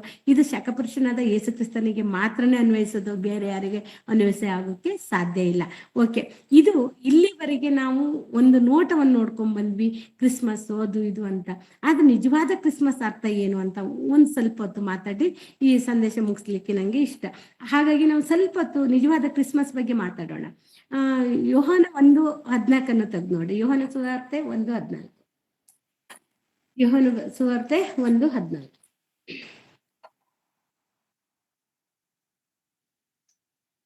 ಆ ವಾಕ್ಯ ಎಂಬುವನು ನರವತಾರ ಎತ್ತಿ ನಮ್ಮ ಮಧ್ಯದಲ್ಲಿ ವಾಸ ಮಾಡಿದನು. ನಾವು ಆತನ ಮಹಿಮೆಯನ್ನು ನೋಡಿದೆವು. ಆ ಮಹಿಮೆಯು ತಂದೆಯ ಬಳಿಯಿಂದ ಬಂದ ಒಬ್ಬನೇ ಮಗನಿಗೆ ಇರತಕ್ಕ ಮಹಿಮೆ. ಆತನು ಕೃಪೆಯಿಂದಲೂ ಸತ್ಯದಿಂದಲೂ ತುಂಬಿದವನಾಗಿದ್ದನು. ನಾವು ನಿಜವಾದ ಕ್ರಿಸ್ಮಸ್ ಆಚರಿಸಬೇಕಾಗಿದ್ರೆ ಯಾವುದು 1:14 ಪ್ರಕಾರವಾಗಿ ನಾವು ಈ ಯೋಹಾನ ಸುವಾರ್ತೆ 1ನೇ ಅಧ್ಯಾಯ 14ನೇ ವಾಕ್ಯದ ಪ್ರಕಾರ ವಾಕ್ಯ ಎಂಬುವರು ಎಲ್ಲಿದ್ರು ನಾವು 1ನೇ ವಾಕ್ಯದಲ್ಲಿ ನೋಡಿದ್ರೆ ಆದಿಯಲ್ಲಿ ವಾಕ್ಯ ಇತ್ತು, ವಾಕ್ಯವು ದೇವರ ಬಳಿ ಇತ್ತು, ಆ ವಾಕ್ಯವೇ ದೇವರಾಗಿತ್ತು, ಆ ವಾಕ್ಯ ಎಂಬುವನು ಆದಿಯಲ್ಲಿ ದೇವರ ಬಳಿ ಇದ್ದನು, ಆತನ ಮೂಲಕ ಸಮಸ್ತವೂ ಉಂಟಾಯಿತು. ಇದನ್ನ ನಾವು ನೋಡ್ತೀವಿ. ವಾಕ್ಯದ ಸ್ವರೂಪದಲ್ಲಿ ಇದ್ದಂತ ಯೇಸು ಕ್ರಿಸ್ತರು ಭೂಮಿಗೆ ಬಂದಿರುವುದನ್ನು, ನರವತಾರ ಎತ್ತಿ ಬಂದಿರುವುದನ್ನು ನಾವು ಇಲ್ಲಿ ಸ್ಮರಿಸಬಹುದು. ಆ ವಾಕ್ಯ ಎಂಬುವನು ನರವತಾರ ಎತ್ತಿ ನಮ್ಮ ಮಧ್ಯದಲ್ಲಿ ವಾಸ ಮಾಡಿದನು. ನಮ್ಮ ಮಧ್ಯದಲ್ಲಿ ವಾಸ ಮಾಡೋಕ್ಕೋಸ್ಕರವಾಗಿ ನರವತಾರ ಎತ್ಕೊಂಡು ಬಂದ್ರಂತೆ. ಎಲ್ಲರೂ ಯಾವ್ದಾವ್ದು ಅವತಾರಗಳು ಅಂತಾರೆ, ಆ ಅವತಾರಗಳಲ್ಲ. ಇಲ್ಲಿ ಯೇಸು ಸ್ವಾಮರು ಯಾಕಂದ್ರೆ ಬೆಟ್ಟದ ಮೇಲೆ ದೇವರಿದ್ದಾರೆ, ನಾವು ಬೆಟ್ಟ ಹತ್ಲಿಕ್ಕೆ ಆಗಲ್ಲ, ಅದಕ್ಕೆ ಏಣಿ ಇಲ್ಲ. ಆಕಾಶದಲ್ಲಿ ದೇವರಿದ್ದಾರೆ, ನಾವು ಅವರನ್ನ ನೋಡ್ಲಿಕ್ಕೆ ಆಗಲ್ಲ, ಅದಕ್ಕೆ ಏಣಿ ಹಾಕಿ ನಾವು ಹತ್ತಿ ಹೋಗಿ ನೋಡ್ಲಿಕ್ಕೆ, ದೇವ್ರ ಬಗ್ಗೆ ತಿಳ್ಕೊಳ್ಲಿಕ್ಕೆ ನಮ್ಮ ಹತ್ರ ಆಗಲ್ಲ. ಆದ್ರೆ ತಂದೆಯಾದ ದೇವರು ನಮ್ಮನ್ನು ಎಷ್ಟು ಪ್ರೀತಿಸಿದಾರಂದ್ರೆ ನಾವು ಯೋಹಾನ 3:16 ನೋಡಿದ್ದು, ಒಬ್ಬನೇ ಮಗನನ್ನು ನಮಗಾಗಿ ಕೊಟ್ರು. ಅದೇ ರೀತಿ ಇಲ್ಲಿ ಸಹ ನರವತಾರ ಎತ್ತಿದಂತ ಯೇಸು ಸ್ವಾಮಿ ನಮ್ಮ ಮಧ್ಯೆ ವಾಸ ಮಾಡ್ಲಿಕ್ಕೆ ಕಳ್ಸಿಕೊಟ್ಟಿದ್ದಾರೆ ತಂದೆ. ಯಾಕಂದ್ರೆ ತಂದೆಯನ್ನು ತಿಳ್ಕೊಳಕ್ಕೆ ನಾವೇ ಸ್ವತಃ ಅಲ್ಲಿ ಹೋಗಿ ತಿಳ್ಕೊಳ್ಲಿಕ್ಕೆ ಆಗಲ್ಲ. ತಂದೆಯ ಬಗ್ಗೆ ಪರಿಪೂರ್ಣವಾದ ಜ್ಞಾನವನ್ನು ತಿಳಿಸ್ಲಿಕ್ಕೆ ಯೇಸು ಸ್ವಾಮಿಯನ್ನು ನಮ್ಮ ಮಧ್ಯದಲ್ಲಿ ಕಳ್ಸಿಕೊಟ್ಟಿದ್ದಾರೆ. ಅವರು ನಮ್ಮ ಜೊತೆ ವಾಸ ಮಾಡಿದ್ದಾರೆ. ನಮ್ಮ ಹಾಗೆ ದೇಹವನ್ನು ಹೊತ್ಕೊಂಡು ಬಂದು ನಮ್ಮ ಕಷ್ಟ ಸುಖ ದುಃಖ ಎಲ್ಲವನ್ನು ಅನುಭವಿಸಿದಂತ ದೇವರು ಯೇಸು ಸ್ವಾಮಿ. ಅಂದ್ರೆ ಇದನ್ನ ನಾವು ಕ್ರಿಸ್ಮಸ್ ನಲ್ಲಿ ನೆನ್ಪು ಮಾಡ್ಕೊಬೇಕು. ನಮಗೋಸ್ಕರ ಅಷ್ಟು ದೊಡ್ಡ ದೇವರು ಅವರನ್ನು ತಿಳಿಸ್ಲಿಕ್ಕೆ, ಅವರ ಪ್ರೀತಿಯನ್ನು ತಿಳಿಸ್ಲಿಕ್ಕೆ ತನ್ನ ಮಗನನ್ನು ಕಳ್ಸಿಕೊಟ್ಟಿರುವುದು ನಿಜವಾಗೂ ಇದು ನಮಗೆ ಈ ಸಂದರ್ಭದಲ್ಲಿ ನಾವು ಅವ್ರನ್ನ ಲೋಕವೆಲ್ಲ ಯಾವ ರೀತಿ ಬೇಕಾದ್ರೆ ಕ್ರಿಸ್ಮಸ್ ಆಚರಿಸ್ತೀವಿ, ಆದ್ರೆ ನಾವು ನಿಜವಾದ ಕ್ರಿಸ್ಮಸ್ಗೆ ಅರ್ಥ ತಂದು ಕೊಡ್ಬೇಕು. ಅದು ಯಾವುದು ನರವತಾರ ಎತ್ತಿ ಬಂದು ನಮ್ಮ ಮಧ್ಯದಲ್ಲಿ ವಾಸ ಮಾಡಿರುವಂತ ಯೇಸು ಸ್ವಾಮಿಯನ್ನು ಮಹಿಮೆ ಪಡಿಸೋದು ಮತ್ತೆ ತಂದೆಯಾದ ದೇವರನ್ನು ಮಹಿಮೆ ಪಡಿಸೋದು ನಾವು ಈ ಕ್ರಿಸ್ಮಸ್ ಹಬ್ಬದಲ್ಲಿ ನಾವು ಹೆಚ್ಚಾಗಿ ಆಚರಣೆ ಮಾಡಬೇಕಾಗಿರುವಂತ ಪದ್ಧತಿ. ಓಕೆ, ಅದೇ ರೀತಿ ಗಲಾತ್ಯದವರನ್ನು ನೋಡೋಣ. ಇದು ಕ್ಯಾಲೆಂಡರ್ ಡೇಟ್ ಅಲ್ಲ, ಯಾವುದು ಕ್ರಿಸ್ಮಸ್ ಅನ್ನೋದು ಕ್ಯಾಲೆಂಡರ್ ಡೇಟಿಗೆ ಸಂಬಂಧಪಟ್ಟು ಡಿಸೆಂಬರ್ 25 ಅನ್ನೋದಲ್ಲ. ಅದ್ರ ಬಗ್ಗೆ ಒಂಚೂರು ಗಲಾತೆ ಬರೆದ ಪತ್ರಿಕೆ 4:4 ಸ್ವಲ್ಪ ನೋಡೋಣ. 4ನೇ ಅಧ್ಯಾಯ 4ನೇ ವಚನ, ಗಲಾತ್ಯದವರಿಗೆ ಬರೆದ ಪತ್ರಿಕೆ. ಆದರೆ ಕಾಲವು ಪರಿಪೂರ್ಣವಾದಾಗ ದೇವರು ತನ್ನ ಮಗನನ್ನು ಕಳುಹಿಸಿಕೊಟ್ಟನು. ಓಕೆ, ಇಲ್ಲಿ ಕಾಲವು ಪರಿಪೂರ್ಣವಾದಾಗ ದೇವರು ತನ್ನ ಮಗನನ್ನು ಕಲಿಸಿಕೊಟ್ಟರು. Thank you brother. ಇದು ನಾವು ಈ ವಾಕ್ಯವನ್ನು ಇಟ್ಕೊಬಹುದು. ಕಾಲ ಪರಿಪೂರ್ಣವಾಗಿದೆ, ಯೇಸು ಸ್ವಾಮಿಯನ್ನು ದೇವರು ಕಳಿಸ್ಕೊಟ್ಟಿದ್ದಾರೆ. ಅದಕ್ಕೂ ಮುಂಚೆ ಅನೇಕ ರೀತಿಯಿಂದ ನಮಗೆ ತಂದೆಯಾದ ದೇವರನ್ನು ತನ್ನನ್ನು ತಾನು ಪರಿಚಯಿಸಿಕೊಳ್ಳಲು ನಮ್ಮನ್ನು ಒಳ್ಳೆ ರೀತಿಯಲ್ಲಿ ನಡೆಸಲಿಕ್ಕೆ ಪ್ರಯತ್ನ ಪಟ್ಟಿಲ್ವಾ? ನಾವು ನೋಡ್ತೇವೆ, ಆದಿ ಕಾಂಡದಿಂದನೂ ದೇವರ ಶ್ರಮ ನಡೀತಾನೆ ಇದೆ ಅನ್ನೋದು ನಾವು ನೋಡ್ತೀವಿ. ಎಲ್ಲಾ ರೀತಿಯಿಂದ ನೋಡಿ ಕೊನೆಯದಾಗಿ ತನ್ನ ಮಗನನ್ನು ಕಾಲ ಪರಿಪೂರ್ಣವಾದಾಗ ತನ್ನ ಮಗನನ್ನೇ ಈ ಭೂಮಿಗೆ ಕಳಿಸ್ಕೊಟ್ಟು ನಮ್ಮನ್ನ ಬದಲಾಯಿಸಲು, ನಮ್ಮನ್ನು ದೇವರ ಕಡೆ ತಿರ್ಸಲು ದೇವರು ಒಂದು ಇಚ್ಛೆ ಪಟ್ಟು ಕಳ್ಸಿಕೊಟ್ಟಿದ್ದಾರೆ. ಅದು ಕಾಲ ಪರಿಪೂರ್ಣವಾಗಿದೆ. ಕಾಲ ಅಂದ್ರೆ ಡೇಟ್ ಅಂತ ಅಲ್ಲ, ದೇವರ ಜ್ಞಾನ, ದೇವರ ಡೇಟ್ ಅನ್ನು ನಾವು ಬರ್ಲಿಕ್ಕೆ ಸಾಧ್ಯ ಇಲ್ಲ. ನಾವು ಎಷ್ಟೋ ಸಂದೇಶದಲ್ಲಿ ನಾವು ನೋಡ್ಕೊಂಡಿದ್ದೀವಿ, ಯೇಸು ಕ್ರಿಸ್ತರ ಬಗ್ಗೆ, ಜನನದ ಬಗ್ಗೆ ಆಗ್ಲಿ, ಅವರ ಹುಟ್ಟಿನ ಬಗ್ಗೆ ಆಗಿ ಮೂಲವಾಗಿ ತಿಳ್ಕೊಳ್ಲಿಕ್ಕೆ ನಾವು ಹೋಗ್ಲಿಕ್ಕೆ ಸಾಧ್ಯನೇ ಇಲ್ಲ. ಅವರು ಆದಿಯಿಂದ ಇದ್ದವರು, ಯೇಸು ಸ್ವಾಮಿ ಇರ್ಬೋದು, ತಂದೆಯಾದ ದೇವರು ಇರ್ಬೋದು, ಪವಿತ್ರಾತ್ಮ ಅವರ ಬಗ್ಗೆ ಆಗ್ಲಿ ನಾವು ಅವ್ರ ಹುಟ್ಟನ್ನು ತಿಳ್ಕೊಳ್ಲಿಕ್ಕೆ ಸಾಧ್ಯನೇ ಇಲ್ಲ. ಇದು ಲೋಕಕ್ಕೆ ಬಂದಿದ್ದ ಒಂದು ಸಂದರ್ಭ. ಯೇಸು ಸ್ವಾಮಿ ಭೂಮಿ ಮೇಲೆ ಬಂದಿದ್ದಾರೆ ನರವತಾರ ಎತ್ತಿ, ಅದು ಸತ್ಯ. ಆ ಸಂದರ್ಭಕ್ಕಾಗಿ ದೇವರು ಅವರ ತಕ್ಕ ಸಮಯದಲ್ಲಿ ಆ ಕಾಲ ಬಂದಾಗ ಅದನ್ನ ಕಳಿಸ್ಕೊಟ್ಟಿದ್ದಾರೆ. ಇದನ್ನ ನಾವು ಸಂಭ್ರಮಿಸಬಹುದು. ಯೇಸು ಸ್ವಾಮಿ ಬಂದಿರೋದು ಪ್ರತಿನಿತ್ಯವನ್ನ ಸಂಭ್ರಮಿಸುವಂತ ಹಬ್ಬ. ಯಾವುದೇ ಒಂದು ಡೇಟ್ 25ನೇ ತಾರೀಕು ಮಾತ್ರ ಯೇಸು ಸ್ವಾಮಿ ನೆನೆಸ್ಕೊಳೋದಲ್ಲ. ನಮ್ಮ ಉಸಿರಿನವರೆಗೂ ಪ್ರತಿ ಕ್ಷಣ, ಪ್ರತಿ ನಿಮಿಷ ನಾವು ಯೇಸು ಸ್ವಾಮಿಯನ್ನು ಘನಪಡಿಸ್ಬೇಕು. ಯಾಕಂದ್ರೆ ದೇವರು ನಮ್ಮ ಮಧ್ಯದಲ್ಲಿ ಬಂದು ವಾಸ ಮಾಡಿದ್ದಾರೆ. ಹಾಗಾಗಿ ನಾವು ಅದನ್ನ ಘನಪಡಿಸೋರಾಗಿರೋಣ. ಅದೇ ಯಾಕೆ ನಾವು ಯೇಸು ಸ್ವಾಮಿ ಯಾಕೆ ಭೂಮಿಗೆ ಕಳಿಸ್ಕೊಟ್ರು ದೇವರು, ನಿಜವಾದ ಉದ್ದೇಶ ಏನು ಅಂದ್ರೆ, 1ನೇ ತಿಮೋತಿಗೆ ಬರೆದ ಪತ್ರಿಕೆ 1ನೇ ತಿಮೋತಿ 1ನೇ ಅಧ್ಯಾಯ 15ನೇ ವಾಕ್ಯ. 1 ತಿಮೋತಿ 1:15 ಒಮ್ಮೆ ತೆಗೆದುಕೊಳ್ಳೋಣ. ಕ್ರಿಸ್ತ ಯೇಸು ಪಾಪಿಗಳನ್ನು ರಕ್ಷಿಸುವುದಕ್ಕೋಸ್ಕರ ಈ ಲೋಕಕ್ಕೆ ಬಂದನು ಎಂಬ ವಾಕ್ಯವು ನಂಬತಕ್ಕದ್ದಾಗಿಯೂ ಸರ್ವಾಂಗೀಕಾರಕ್ಕೆ ಯೋಗ್ಯವಾದದ್ದಾಗಿಯೂ ಅದೇ. ಆ ಪಾಪಿಗಳಲ್ಲಿ ನಾನೇ ಮುಖ್ಯಸ್ಥನು. ಸಾಕು. ಕ್ರಿಸ್ತ ಯೇಸು ಪಾಪಿಗಳನ್ನು ರಕ್ಷಿಸುವುದಕ್ಕೋಸ್ಕರ ಈ ಲೋಕಕ್ಕೆ ಬಂದನು ಎಂಬ ವಾಕ್ಯವು ನಂಬತಕ್ಕದ್ದಾಗಿಯೂ ಸರ್ವಾಂಗೀಕಾರಕ್ಕೆ ಯೋಗ್ಯವಾಗಿದ್ದಾಗಿಯೂ ಇದೆ. ಯಾಕಂದ್ರೆ ಯೇಸು ಸ್ವಾಮಿಯನ್ನು ದೇವರ ಕಳಿಸ್ಕೊಟ್ಟಿರುವುದೇ ನಮ್ಮನ್ನ ರಕ್ಷಿಸುವುದಕ್ಕೆ, ನಮ್ಮ ಪಾಪ ವಿಮೋಚನೆ ಮಾಡ್ಲಿಕ್ಕೆ. ಇದು ನಾವು ಎಲ್ಲಾ ಬೋಧಕರ ಬಾಯಿಂದನೂ ಕೇಳಿದ್ದೀವಿ ಈ ವಾಕ್ಯವನ್ನು. ಇದನ್ನ ಪೌಲನು ಸಹ ಇದನ್ನ ನೆನ್ಪು ಮಾಡ್ತಾ ಇದ್ದಾರೆ. ಯೇಸು ಸ್ವಾಮಿ ಭೂಮಿಗೆ ಬರ್ಲಿಕ್ಕೆ ಕಾರಣ, ಭೂಮಿಯಲ್ಲಿ ನರವತಾರ ಎತ್ತಿ ಬರ್ಲಿಕ್ಕೆ ಮುಖ್ಯವಾದ ಕಾರಣ ನಮ್ಮ ರಕ್ಷಣೆ, ನಮ್ಮ ಪಾಪ ವಿಮೋಚನೆ. ಇದಕ್ಕೋಸ್ಕರವಾಗಿ ತಂದೆಯಾದ ದೇವರು ಕಳಿಸಿದ್ರು. ಇದನ್ನ ನಾವು ಈ ಸಂದರ್ಭದಲ್ಲಿ ಜನಗಳಿಗೆ ನಾವು ತಲುಪಿಸುವಂಥದ್ದು ನಮ್ಮ ಬಾಧ್ಯತೆ. ಓಕೆ, ಅದೇ ರೀತಿಯಾಗಿ ಮತ್ತೇನು ಬರೆದ ಸುವಾರ್ತೆ 1ನೇ ಅಧ್ಯಾಯ 21ನೇ ವಾಕ್ಯವನ್ನು ಒಮ್ಮೆ ನೋಡೋಣ. ಮತ್ತೇನು ಬರೆದ ಸುವಾರ್ತೆ 1ನೇ ಅಧ್ಯಾಯ 21ನೇ ವಾಕ್ಯ. ಮತ್ತೆಯ 1:21. ಆಗ ಯೋಸೇಫನು ಎದ್ದು ಕೂಸನ್ನು ಅದರ ತಾಯಿಯನ್ನು ಕರಕೊಂಡು ಇಸ್ರಾಯೇಲ್ ದೇಶಕ್ಕೆ ಬಂದನು. ಆದರೆ ಆಕೆಯು ಒಬ್ಬ ಮಗನನ್ನು ಹಡೆಯುವಳು, ನೀನು ಆತನಿಗೆ ಯೇಸು ಎಂದು ಹೆಸರಿಡಬೇಕು, ಯಾಕೆಂದರೆ ಆತನೇ ತನ್ನ ಜನರನ್ನು ಅವರ ಪಾಪಗಳಿಂದ ಬಿಡಿಸಿ ಕಾಯುವನು ಅಂದನು. ಸಾಕು, ಥ್ಯಾಂಕ್ ಯು. ಇಲ್ಲಿ ಆಕೆಯ ಒಬ್ಬ ಮಗನನ್ನು ಹಡೆಯುವಳು, ನೀನು ಆತನಿಗೆ ಯೇಸು ಎಂದು ಹೆಸರಿಡಬೇಕು, ಯಾಕೆಂದರೆ ಆತನೇ ತನ್ನ ಜನರನ್ನು ಅವರ ಪಾಪದಿಂದ ಬಿಡಿಸಿ ಕಾಯುವನು. ಇಲ್ಲೂ ಸಹ ಈ ಪಾಪದಿಂದ ಬಿಡಿಸಿ ಕಾಯುವನಂದ್ರೆ ರಕ್ಷಣೆಯನ್ನು ಕೊಡುವನು. ಆ ರಕ್ಷಣೆ ಎಲ್ಲಿಂದ ಅಂತ ಹೇಳಿದ್ರೆ, ಇಸ್ರೇಲ್, ನಮ್ಗೆ ಗೊತ್ತು, ಮರಿಯಮ್ಮಳ ಗರ್ಭದ ಮೂಲಕವಾಗಿ ಬಂದ ಯೇಸು ಕ್ರಿಸ್ತರಿಂದ, ಅಂದ್ರೆ ಸ್ತ್ರೀ ಗರ್ಭದಲ್ಲೇ ನಾನು ನಿನ್ನ ರಕ್ಷಣೆ ಮಾರ್ಗವನ್ನು ತರ್ತೀನಿ ಅಂತ ದೇವರ ಅನಾಥ ಸಂಕಲ್ಪ ಆಗಿತ್ತು. ಹಾಗಾಗಿ ಆ ಮಗುವಿಗೆ ಯೇಸು ಅಂತ ಹೆಸರು. ಯೇಸು ಅನ್ನೋ ಪದದ ಅರ್ಥ ಏನಂತ ಹೇಳಿದ್ರೆ, ಇಲ್ಲಿ ನಮಗೆ ಸಂಪೂರ್ಣ ಪಾಪದಿಂದ ಬಿಡಿಸುವವನು. ಯೇಸು ಅನ್ನುವಂತ ಪದದ ಅರ್ಥನೇ ಪಾಪದಿಂದ ಬಿಡಿಸುವವನು. ಹಾಗಾಗಿ ಇಲ್ಲಿ ನಮಗೆ ಪಾಪವನ್ನು ಬಿಡಿಸೋದು, ನಮ್ಮ ಸಿನ್ನು, ಈ ಪಾಪವನ್ನು ಬಿಡುಗಡೆ ಮಾಡ್ಲಿಕ್ಕೆ ಯೇಸು ಸ್ವಾಮಿ ಬಿಟ್ರೆ ಬೇರೆ ಯಾರಿಂದನೂ ಸಾಧ್ಯ ಇಲ್ಲ. ಅದನ್ನೇ ಅವರು ಸಾರಿರೋದು. ಇದು ನಾವು ಇಲ್ಲಿ ಮುಖ್ಯವಾಗಿ ಸುವಾರ್ತೆ, ಈ ಕ್ರಿಸ್ಮಸ್ ಪ್ರಯುಕ್ತ ನಾವು ಎಷ್ಟು ಸಾಧ್ಯ ಅಷ್ಟು ಸುವಾರ್ತೆಗಳನ್ನು ಸಾರಬೇಕು. ಅದು ಯೇಸು ಸ್ವಾಮಿ ನಮ್ಮ ಪಾಪವನ್ನು ಬಿಡುಗಡೆ ಮಾಡಿ ನಮಗೆ ರಕ್ಷಿಸಿ ನಮ್ಮನ್ನ ಕಾಯುವುದಕ್ಕೆ ಬಂದಿದ್ದಾರೆ, ತಂದೆ ಬಳಿ ಸೇರ್ಸಕ್ಕೆ ಬಂದಿದ್ದಾರೆ. ಈ ಸತ್ಯವನ್ನು ನಾವು ಸುವಾರ್ತೆ ಮೂಲಕವಾಗಿ ಈ ಸಂದರ್ಭದಲ್ಲಿ ನಾವು ಹೆಚ್ಚಾಗಿ ಪ್ರಚಾರ ಮಾಡಬೇಕು. ಪ್ರತಿ 12 ತಿಂಗಳಲ್ಲಿ, ವರ್ಷದ 12 ತಿಂಗಳಲ್ಲಿ ಈ ತಿಂಗಳು ನಮಗೆ ಇದೊಂದು ಸುವರ್ಣ ಅವಕಾಶ. ಯಾಕಂದ್ರೆ ಪ್ರತಿಯೊಂದು ನಮಗೆ ಕಾನೂನು ಸಹ ನಮ್ಮ ಈ ಸಂದರ್ಭದಲ್ಲಿ ನಾವು ಎಲ್ಲೇ ಕೂಟಗಳನ್ನು ಮಾಡಿದ್ರು ಸಹ ಕಾನೂನು ಸಹ ನಮಗೆ ಪರ್ಮಿಷನ್ ಕೊಟ್ಟಿದೆ. ಹಾಗಾಗಿ ನಾವು ಧೈರ್ಯದಿಂದ ಅನ್ಯರ ಮಧ್ಯದಲ್ಲಿ ಸುವಾರ್ತೆಯನ್ನು ಸಾರಲಿಕ್ಕೆ ಇದೊಂದು ಸುವರ್ಣ ಅವಕಾಶವಾಗಿ ಮಾಡಿಕೊಂಡ್ರೆ ನಿಜವಾಗೂ ಕ್ರಿಸ್ತನನ್ನು ನಾವು ಸರಿಯಾದ ರೀತಿಯಲ್ಲಿ ಅರ್ಥ ಮಾಡಿಕೊಂಡು ಸರಿಯಾದ ರೀತಿಯಲ್ಲಿ ಪ್ರಚಾರ ಮಾಡುವ ಮೂಲಕ ದೇವರ ನಾಮವನ್ನು ಮಹಿಮೆ ಪಡಿಸಲಿಕ್ಕೆ ಸಾಧ್ಯ. ಅದೇ ರೀತಿಯಾಗಿ ನಾವು ಇನ್ನೊಂದು ನೋಡೋಣ, ಪಾಪ ಪರಿಹಾರ. ಲೂಕನು ಬರೆದ ಸುವಾರ್ತೆ 19ನೇ ಅಧ್ಯಾಯ 10ನೇ ವಾಕ್ಯವನ್ನು ಒಮ್ಮೆ ನೋಡೋಣ. 19:10 ಲೂಕನು ಬರೆದ ಸುವಾರ್ತೆ. ಮನುಷ್ಯ ಕುಮಾರನು ಕೆಟ್ಟು ಹೋಗಿದವರನ್ನು ಹುಡುಕಿ ರಕ್ಷಿಸುವುದಕ್ಕೆ ಬಂದನು ಎಂದು ಹೇಳಿದನು. ಸಾಕು. ಇಲ್ಲಿ ಯೇಸು ಸ್ವಾಮಿ ಬಂದಿರೋದು ಮತ್ತೆ ಮತ್ತೆ ಒತ್ತಿ ಹೇಳ್ತಾ ಇದ್ದೇವೆ. ಯಾಕೆಂತ ಹೇಳಿದ್ರೆ ಯೇಸು ಸ್ವಾಮಿ ಭೂಮಿಗೆ ಬಂದ ಉದ್ದೇಶ ಪಾಪಿಗಳನ್ನು ಬಿಡುಗಡೆ ಮಾಡಬೇಕು ಮತ್ತು ರಕ್ಷಣೆ ಕೊಡಬೇಕು ಅನ್ನೋದನ್ನೇ. ಇಲ್ಲಿ ಮನುಷ್ಯ ಕುಮಾರನು ಕೆಟ್ಟು ಹೋಗಿದವರನ್ನು ಹುಡುಕಿ ರಕ್ಷಿಸೋಕೆ ಬಂದನು. ಮನುಷ್ಯರೆಲ್ಲ ಕೆಟ್ಟೋಗಿದ್ದಾರೆ ಅನ್ನೋದು ನಾವು ನೋಡ್ಕೊಂಡಿದೀವಿ. ಮನುಷ್ಯರ ಹೃದಯದಲ್ಲಿ ಆಲೋಚನೆ ಬರುವುದೆಲ್ಲ ಕೆಟ್ಟದ್ದೇ ಅನ್ನೋದು ಗೊತ್ತು. ಈ ಕೆಟ್ಟಂತ ಹೃದಯವನ್ನು ಮಾರ್ಪಡಿಸಿ ದೇವರಿಗೆ ಮೆಚ್ಚುಗೆಯಾಗಿ ಮಾಡುವುದಕ್ಕೋಸ್ಕರನೇ ಯೇಸು ಸ್ವಾಮಿ 1ನೇ ಶತಮಾನದಲ್ಲಿ ಭೂಮಿಗೆ ಬಂದರು. ಇದಂತೂ ಸತ್ಯ. ಯೇಸು ಸ್ವಾಮಿ ಬಂದಿದ್ದು ಸತ್ಯ. ಅವರು ಬಂದಿದ್ದು ಉದ್ದೇಶ ಇದು. ನೀವು ಕ್ರಿಸ್ಮಸ್ ಟ್ರೀ, ತಾತ, ಗಿಫ್ಟು, ಸ್ಟಾರು, ಗೋದಲಿ ಇದ್ಯಾವುದೂ ನಮಗೆ ಅವಶ್ಯಕತೆ ಇಲ್ಲ. ಯೇಸು ಸ್ವಾಮಿ ಬಂದಿರೋ ಉದ್ದೇಶವನ್ನು ನಾವು ಈ ಸಂದರ್ಭದಲ್ಲಿ ನೆರವೇರಿಸಬೇಕಾಗಿದ್ದು ನಮ್ಮ ಆದ್ಯ ಕರ್ತವ್ಯ ಆಗಿದೆ.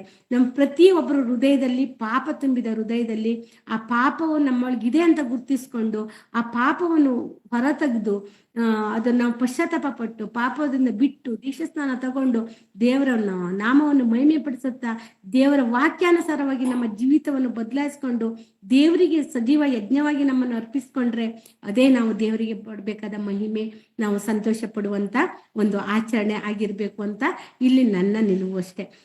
ಇಲ್ಲಿ ಗಲಾತ್ಯ 2:20 ಒಮ್ಮೆ ತೆಗೆದು ನೋಡೋಣ.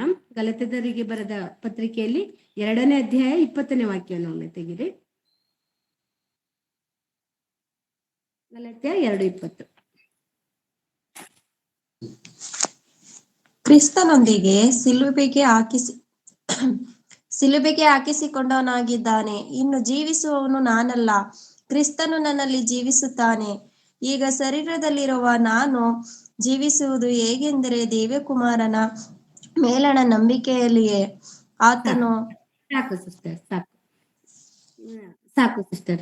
ಇಲ್ಲಿ ಯೇಸು ಕ್ರಿಸ್ತರ ಬಗ್ಗೆದಲ್ಲಿ ನಾವು ಹೇಳ್ಬೇಕು ಅಂದ್ರೆ ಇಲ್ಲಿ ಪೌಲರು ಹೇಳ್ತಾರೆ, ನಾನು ಬದುಕಿದರು ಸತ್ತರು ಕ್ರಿಸ್ತನಿಗಾಗಿ ಹಾಗೆ ಅಂತ ಹೇಳ್ತಾರೆ. ಅಂದ್ರೆ ಪ್ರತಿಯೊಬ್ಬನು ನಾವು ದೀಕ್ಷಾ ಸ್ನಾನ ತೆಗೆದುಕೊಂಡವರು ನಾವುಗಳು ಕ್ರಿಸ್ತನಿಗಾಗಿ ಬದುಕೋರಾಗ್ಬೇಕು. ಯಾಕಂದ್ರೆ ಕ್ರಿಸ್ತನು ನಮ್ಮಲ್ಲಿ ಬಂದಿರ್ತಾನಲ್ವಾ, ಆ ಕ್ರಿಸ್ತನಿಗೋಸ್ಕರ ನಮಗೆ ಕ್ರಿಸ್ತನು ನಮಗೆ ಶಿಲುಬೆಯಲ್ಲಿ ಬಲಿಯಾಗಿದ್ದಾರಲ್ಲ, ಇದನ್ನು ನಾವು ನೆನಪಿನಲ್ಲಿ ಇಟ್ಕೊಂಡು ಕ್ರಿಸ್ತನೊಂದಿಗೆ ಸಿಲುಬೆಗೆ ಹಾಕಿಸಿಕೊಂಡಿದ್ದವನಾಗಿದ್ದೇನೆ ಅಂತ ಇಲ್ಲಿ ಪೌಲರು ಹೇಳ್ತಾರೆ. ಇನ್ನು ಜೀವಿಸುವವನು ನಾನಲ್ಲ, ಕ್ರಿಸ್ತನು ನನ್ನಲ್ಲಿ ಜೀವಿಸುತ್ತಾನೆ. ಇದು ನಾವು ಕ್ರಿಸ್ಮಸ್ ಸಂದರ್ಭದಲ್ಲಿ ಎಲ್ಲ ಸಭೆಗಳಲ್ಲಿ ಏನಂತಾರಂದ್ರೆ, ಕ್ರಿಸ್ತನು ನಿಮ್ಮ ಹೃದಯದಲ್ಲಿ ಜನಿಸುತ್ತಾನೆ, ಕ್ರಿಸ್ತನು ನಿಮ್ಮನ್ನು ಹೃದಯದಲ್ಲಿ ಬರಮಲು ಕೇಳ್ರಿ, ಕ್ರಿಸ್ತನು ನಿಮ್ಮ ಹೃದಯದಲ್ಲಿ ಜನಿಸ್ಬೇಕು ಅಂತ ಹೇಳ್ಕೊಂಡು ಹೇಳ್ತಾರೆ. ಆದ್ರೆ ಕ್ರಿಸ್ತನು ಜನಿಸೋದಂದ್ರೆ ಏನಂದ್ರೆ, ನಮ್ಮ ಪಾಪಗಳನ್ನು ಬಿಟ್ಟು ನಮ್ಮ ಹಳೆಯ ಸ್ವಭಾವಗಳನ್ನು ಬಿಟ್ಟು ನಾವೇನ್ ಮಾಡ್ಬೇಕು, ನಮ್ಮ ಇಷ್ಟದಂತೆ ಬದುಕ್ತಾ ಇರುವಂತ ನಾವುಗಳು ಅದನ್ನ ಸೈಡಿಗೆ ಹಾಕ್ಬಿಟ್ಟು ಕ್ರಿಸ್ತನ ಇಷ್ಟವನ್ನು ಈಡೇರಿಸುವ ಮಕ್ಕಳಾಗಿ ನಾವು ಬದಲಾಗ್ಬೇಕು. ಅಂದ್ರೆ ನಾವು ಬದುಕಿದರೆ ಕ್ರಿಸ್ತನಿಗಾಗಿ ಜೀವಿಸ್ಬೇಕು. ಅಪೊಸ್ತಲ ಪೌಲರು ಅದನ್ನೇ ಹೇಳಿದ್ದು, ನಾನು ಬದುಕಿದರೂ ಸತ್ತರೂ ಕ್ರಿಸ್ತನಿಗಾಗಿ ಅಂತ. ಅಂದ್ರೆ ನಾವು ಬದುಕ್ತಾ ಇದ್ದೀವಿ, ನಾವು ಇನ್ನೂ ಉಸಿರಿದೆ ಅಂದ್ರೆ ಕ್ರಿಸ್ತನ ನಾಮವನ್ನು ಮಹಿಮೆ ಪಡಿಸುವುದಕ್ಕಾಗಿ ನಾವು ಜೀವಿಸ್ಬೇಕು. ಪ್ರತಿ ಕ್ಷಣದಲ್ಲೂ ನಮ್ಮ ಎಲ್ಲ ಹಳೆಯ ಪಾಪಗಳು, ಕೆಟ್ಟ ಆಲೋಚನೆಗಳು, ನಮ್ಮ ಇಷ್ಟ ಬಂದ ಹಾಗೆ ನಡೆದುಕೊಳ್ಳುವಂತ ಲೋಕದ ರೀತಿಗಳನ್ನು ಬಿಟ್ಟು ನಮ್ಮ ಪಾಪವನ್ನು ವಿಮೋಚನೆಗಾಗಿ ದೇವರಲ್ಲಿ ಪ್ರಾರ್ಥಿಸುತ್ತಾ ಮತ್ತೆ ಪಶ್ಚಾತ್ತಾಪ ಪಟ್ಟವನ್ನೆಲ್ಲ ಬಿಟ್ಬಿಟ್ಟು ನೂತನ ಸ್ವಭಾವ, ನಾವು ಕ್ರಿಸ್ತನಲ್ಲಿ ಇದ್ದರೆ ನೂತನ ಸ್ವಭಾವವನ್ನು ಪಡ್ಕೊಂತೀವಲ್ವಾ. ಅದ್ರ ಬಗ್ಗೆ ಮೊನ್ನೆ ಪಾಂಡು ಬ್ರದರ್ ತುಂಬಾ ಚೆನ್ನಾಗಿ ಹೇಳಿದ್ರು. ಆ ರೀತಿಯಾಗಿ ನಮ್ಮ ಬದುಕನ್ನು ದೇವರಿಗೆ ಅರ್ಪಿಸಿಕೊಟ್ಟು ನೂತನ ಸ್ವಭಾವವನ್ನು ಧರಿಸ್ಕೊಂಡು ನಾವು ಕ್ರಿಸ್ತನಿಗಾಗಿ ಜೀವಿಸ್ಬೇಕು ಅನ್ನೋದು ಇದರ ಉದ್ದೇಶ. ಇಲ್ಲಿ ಕ್ರಿಸ್ಮಸ್ ಅಂತ ಹೇಳಿದ್ರೆ ಹೃದಯದಲ್ಲಿ ಹುಟ್ಟಬಾ ಅಂತೇಳಿ ಕರೆಯೋದಲ್ಲ. ನಾವು ಕ್ರಿಸ್ತನ ನಮ್ಮ ಹೃದಯದಲ್ಲಿ ಬರ್ಬೇಕಾದ್ರೆ ನಾವು ಏನ್ ಮಾಡ್ಬೇಕು ಅದು ತುಂಬಾ ಪ್ರಾಮುಖ್ಯವಾಗಿದ್ದು. ನಮ್ಮ ಹಳೆಯ ಸ್ವಭಾವಗಳನ್ನ ಇಟ್ಕೊಂಡು ಹೃದಯಕ್ಕೆ ದೇವ್ರನ್ನ ಕರೆದ್ರೆ ಬರ್ತಾನ? ನಾವು ಗಲೀಜಾದ ಜಾಗದಲ್ಲಿ ಬಂದು ಕುತ್ಕೊಂತೀವ, ಮೂಗು ಮುಚ್ಚಿಟ್ಕೊಂಡು ಓಡೋಗ್ತೀವಿ. ಆ ಗಲೀಜನ್ನು ತೆಗೆದು ಕ್ಲೀನ್ ಮಾಡಿದ್ರ ಮೇಲೆ ನಾವು ಒಳಗಡೆ ಒಂದು ಸಮಾಧಾನದಿಂದ ಒಂದು 5 ನಿಮಿಷ ನಿಟ್ಟುಸಿರು ಬಿಡ್ಬೋದಲ್ವಾ. ಅದೇ ರೀತಿಯಾಗಿ ನಾವು ಪರಿಶುದ್ಧರಾದ ನಮ್ಮ ಹೃದಯವನ್ನು ಪರಿಶುದ್ಧ ಮಾಡ್ಕೊಂಡ್ರೆ ಅಲ್ಲಿ ದೇವರು ವಾಸವಾಗ್ತಾನೆ. ಹೇಗೆ ವಾಸ ಆಗ್ತಾನೆ? ನಮ್ಮಲ್ಲಿ ನೂತನ ಸ್ವಭಾವ ನಮಗೆಲ್ಲರಿಗೂ ಗೊತ್ತಿರುವಂತದ್ದು 2 ಕೊರಿಂಥ 5:17 ಕ್ರಿಸ್ತನಲ್ಲಿ ಯಾವನಾದರೂ ಕ್ರಿಸ್ತನಲ್ಲಿ ಇದ್ದರೆ ನಾವು ನೂತನ ಸ್ವಭಾವವನ್ನು ಧರಿಸಿಕೊಂಡ್ರು. Thank you brother. ಅಂದ್ರೆ ಇಲ್ಲಿ ಯಾವಾಗನು ಏನ್ ಮಾಡ್ದ, ನಮ್ಮ ಕ್ರಿಸ್ತನಲ್ಲಿ 2 ಕೊರಿಂಥ 5:17 ಪ್ರಕಾರ ಯಾರು ಕ್ರಿಸ್ತನಲ್ಲಿ ಇದ್ರೆ ಅವರು ನೂತನ ಸ್ವಭಾವವನ್ನು ಧರಿಸ್ಕೊಂಡಿರ್ತಾರೆ. ಅಂದ್ರೆ ನಾವು ಕ್ರಿಸ್ತನಲ್ಲಿ ಇದ್ದೇವೆ, ನಮ್ಮೊಳಗೆ ಕ್ರಿಸ್ತನ್ ಇದ್ದಾನೆ ಅಂತ ಹೇಳಿದ್ರೆ ನಮ್ಮಲ್ಲಿ ನೂತನ ಸ್ವಭಾವಗಳು, ಹಳೆ ಸ್ವಭಾವ ಎಲ್ಲ ತೆಗೆದಾಕಿ, ಹಳೆ ಸ್ವಭಾವ ಯಾವ್ದು ಅಂತ ಏನು ನಾನು ಹೇಳ್ಬೇಕಾಗಿದ್ದಿಲ್ಲ, ಆ ಲೋಕದ ಪ್ರಕಾರವಾಗಿ ಜೀವಿಸುವಂತ ಆ ಎಲ್ಲಾ ಹಳೆಯ ಸ್ವಭಾವವನ್ನು ನಾವು ತೆಗೆದಾಕಿ ದೇವರಲ್ಲಿ ದೇವರ ಪ್ರೀತಿಯನ್ನು ಧರಿಸ್ಕೊಂಡು ದೇವರಿಗೆ ಇಷ್ಟಪಡುವ ರೀತಿಯಿಂದ ನಾವು ಯಾವಾಗ ಕ್ರಿಸ್ತನಂತೆ ಬದಲಾವಣೆ ಆಗ್ತೀವೋ ಅದು ಹೊಸ ಸ್ವಭಾವವನ್ನು ತಂದ್ಕೊಡುತ್ತೆ. ಹಾಗಾಗಿ ಇದನ್ನ ನಾನು ಇಷ್ಟಪಡ್ತೀನಿ. ಯಾಕಂದ್ರೆ ನಾವು ಹಾಳು ಬಿದ್ದ ಮನೆ ಹಾಗೆ ನಾವು ಇರಬಾರ್ದು.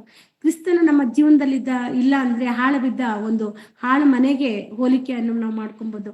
ನಮ್ಮ ಹೃದಯದಲ್ಲಿ ಕ್ರಿಸ್ತನ್ ಇದ್ದಾನೆ ಅಂದ್ರೆ ನಾವು ಹಾಳು ಬಿದ್ದು ಮನೆ ಆಗಲ್ಲ.